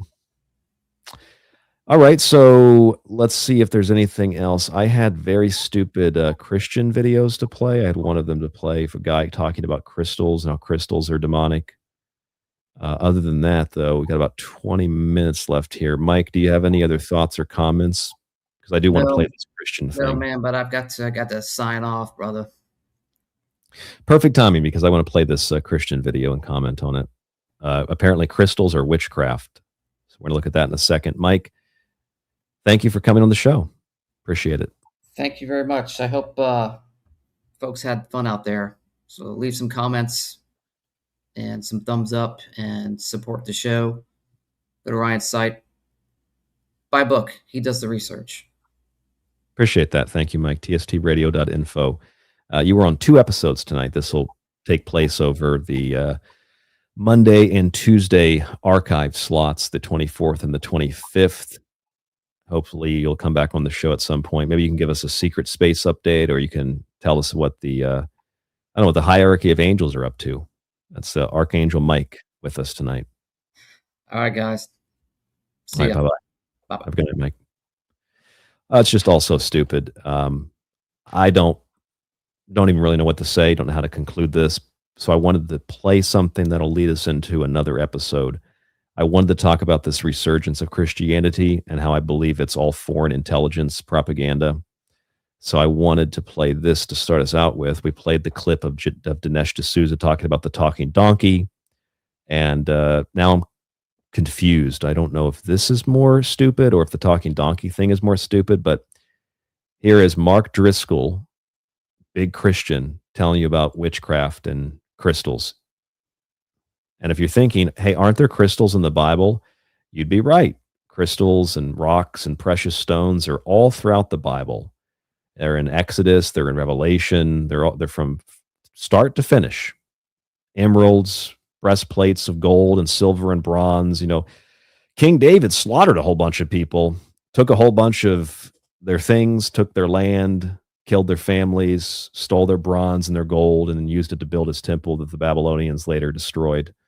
I'm glad that they destroyed that temple. I'm glad that the Romans accidentally destroyed the second temple, or maybe they burned it down themselves, according to the historical record. And I hope that if they do build a third one, I hope it gets burned down too.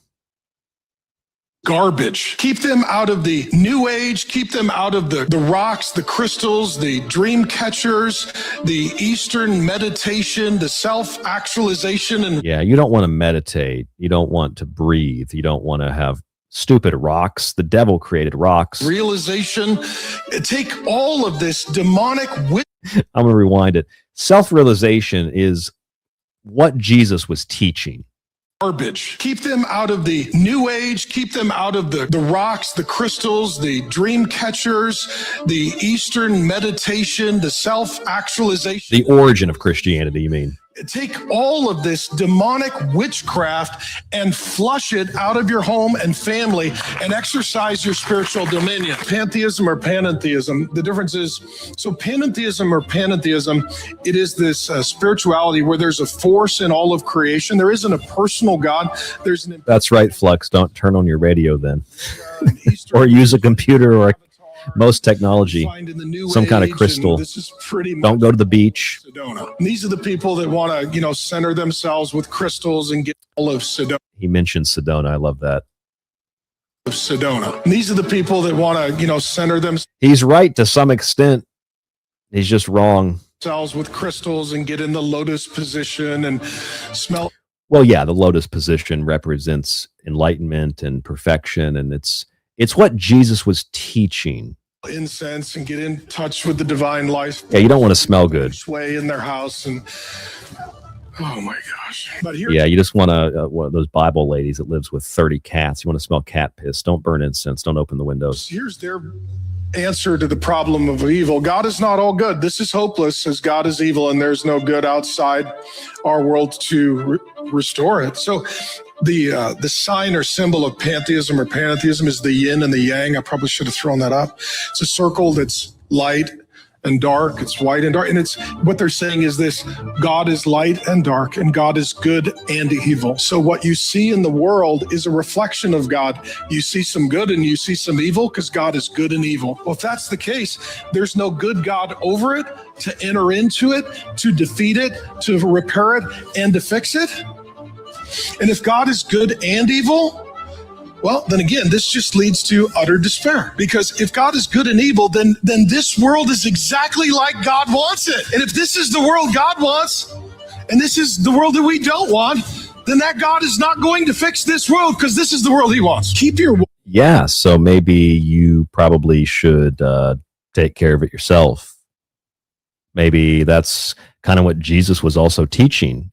You don't need institutions. You don't need the Pharisees. You don't need their books. You don't need their beliefs. You don't need all the things that the state or that the tribal leaders or your religious cult tells you that you need. Center yourself and come to self-realization about who and what you actually are. It's crazy that a Christian can make a statement like that. And then almost in a panic mode at the end of this video, he's saying, you just heard it, he's saying, if that means that this is how God wants it, then he's not going to fix it. Also, you mean if that's true, then your whole belief system is flawed and you have to take responsibility for your own actions? That's what actually scares these people, I think. You know, people make the argument that are religious, that atheists are just scared of there being, or rather, actually, it goes both ways. Atheists will argue you're scared of there being nothing. Christians will often argue, well, you're scared of there being something. Sure. Well, maybe it's both something and nothing. Maybe it's not really a conscious living being. Maybe we don't understand these concepts, and so we bastardize them and we transform them into like Timu religion. Someone that reads the Bible and doesn't know that there's crystals and stones, I mean, literally from the very beginning to the very end, from front to back, the Old Testament and the New Testament, clearly does not understand, clearly has never actually read the Bible. It's filled with stones and rocks. From the emerald that's described in Revelation to the breastplate of the priests. How can these people say this with a straight face? I wonder if anybody's ever brought that up to this Driscoll guy before. Well, what about what it says here in the book of Job or Ezekiel or Revelation or Exodus, etc.? By the way, he's also wrong about pantheism and Taoism. They're not the same thing. They do have a similar concept of God or the lack thereof. However, pantheism does not embrace the yin yang. That is a Taoist symbol, and it is something that you find in the Far East and the Middle East. It is famous, probably most famous, from the Persian Zoroastrian tradition. And if you go the furthest east, you'd find it in the yin yang or the yab yum. It's not the same as pantheism. I mean, these people don't even know their own Bible, so I'm not surprised. Half of me is. I'm like, why am I surprised? I shouldn't be surprised that they definitely don't know Taoism, definitely don't know pantheism. They're evil, though. And now he's going to tell you what to do with your wives. This is the world he wants. Keep your wives out of this garbage. Keep them out of the new age. Keep them out of the rocks, the crystals, the dream catchers. Didn't God invent the rocks? Meditation, the self-actualization and realization. You don't want your wife to realize who she really is, and she might stop following your orders or stop listening to what the church tells you to do. I mean, this is like crazily dangerous advice. And Flux, you're right. This guy, I know you're not talking about him in particular, but this guy and people like him are scared to think outside the box. They're scared to think about who they actually are because they want to just give everything up to the Lord, to the Lord, to the Lord, to the Lord, to the Lord, to the Lord. And I'm not making fun of that, but clearly they're afraid. They're terrified of, not that there's nothing, they're terrified that maybe they have to figure these things out on their own. That's what they're afraid of. Chief says, precious stones in the Bible, crystal healing is another story. It's a good distinction, you're right. But a blanket statement of like these crystals and stones are really wicked and demonic, and then the Bible's filled with them. My argument that God created those things, right? They're pretty to look at. They might even make you feel a certain way to hold them. I mean, it's probably quartz crystal and is it iron and other types of things like that that make Sedona feel the way that it does. So crystals can have a healing effect, even if it's just a matter of belief. This is some wild stuff. Okay, I got one more of this guy. I think this is, I hope this is another video. Oh no, I thought I had another video of him. I wonder if I could just, what is his name? Driscoll, something Driscoll. Let me see if I can just type his name in and we can find some good clips of him. And then I have this other Christian video, Mark Driscoll. Okay, like the raspberry. Driscoll. Let's go to X and type that in. If it chooses to load. Mark Driscoll. Come on, come on, come on. Mark Driscoll. Mark Driscoll. Wonder if he has any videos on X. Let's see. Okay, he does have some videos on X. Oh, he's got opinions on a lot of things. Politics, AI, VR. We might have to do a whole show on this guy. I wonder if he's a believer in supporting the chosen people, because he's very opposed to gays. I might have to do another show on this guy. Okay, we're going to hold that for another episode. I've seen a lot of posts like this. People get really irritated at Christians in public. I have a comment on this. It's not real. Why is it not real? Because he's a fictional character.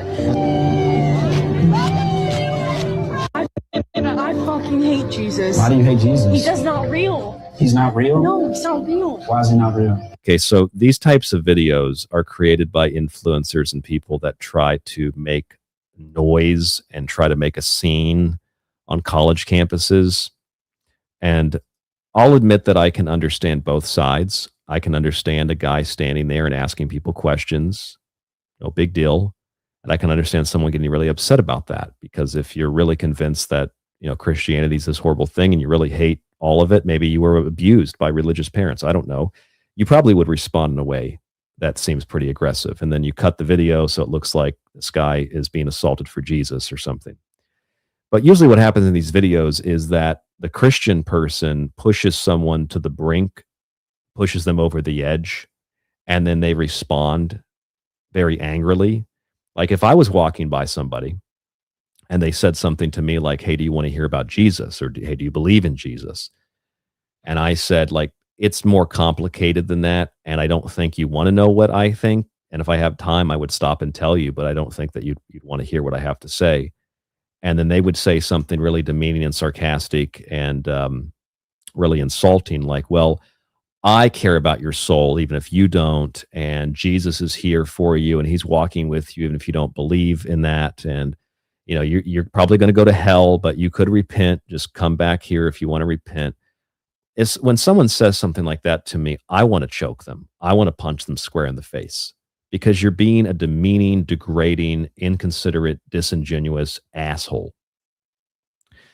The last time something like this actually happened to me, I was in Guam, and we went to Kmart in Guam. My wife was getting some omiyage, some gifts, and I had not been in a Kmart since I was a kid. Didn't even know they still existed. And I was looking at something in the Kmart, and this guy comes up to me. He's on a mission, and he says, hey, what's your name? And I already knew it. Like I could see it in his eyes. He had that Chick-fil-A look. I said, my name's Daniel. I give them my middle name. What's going on?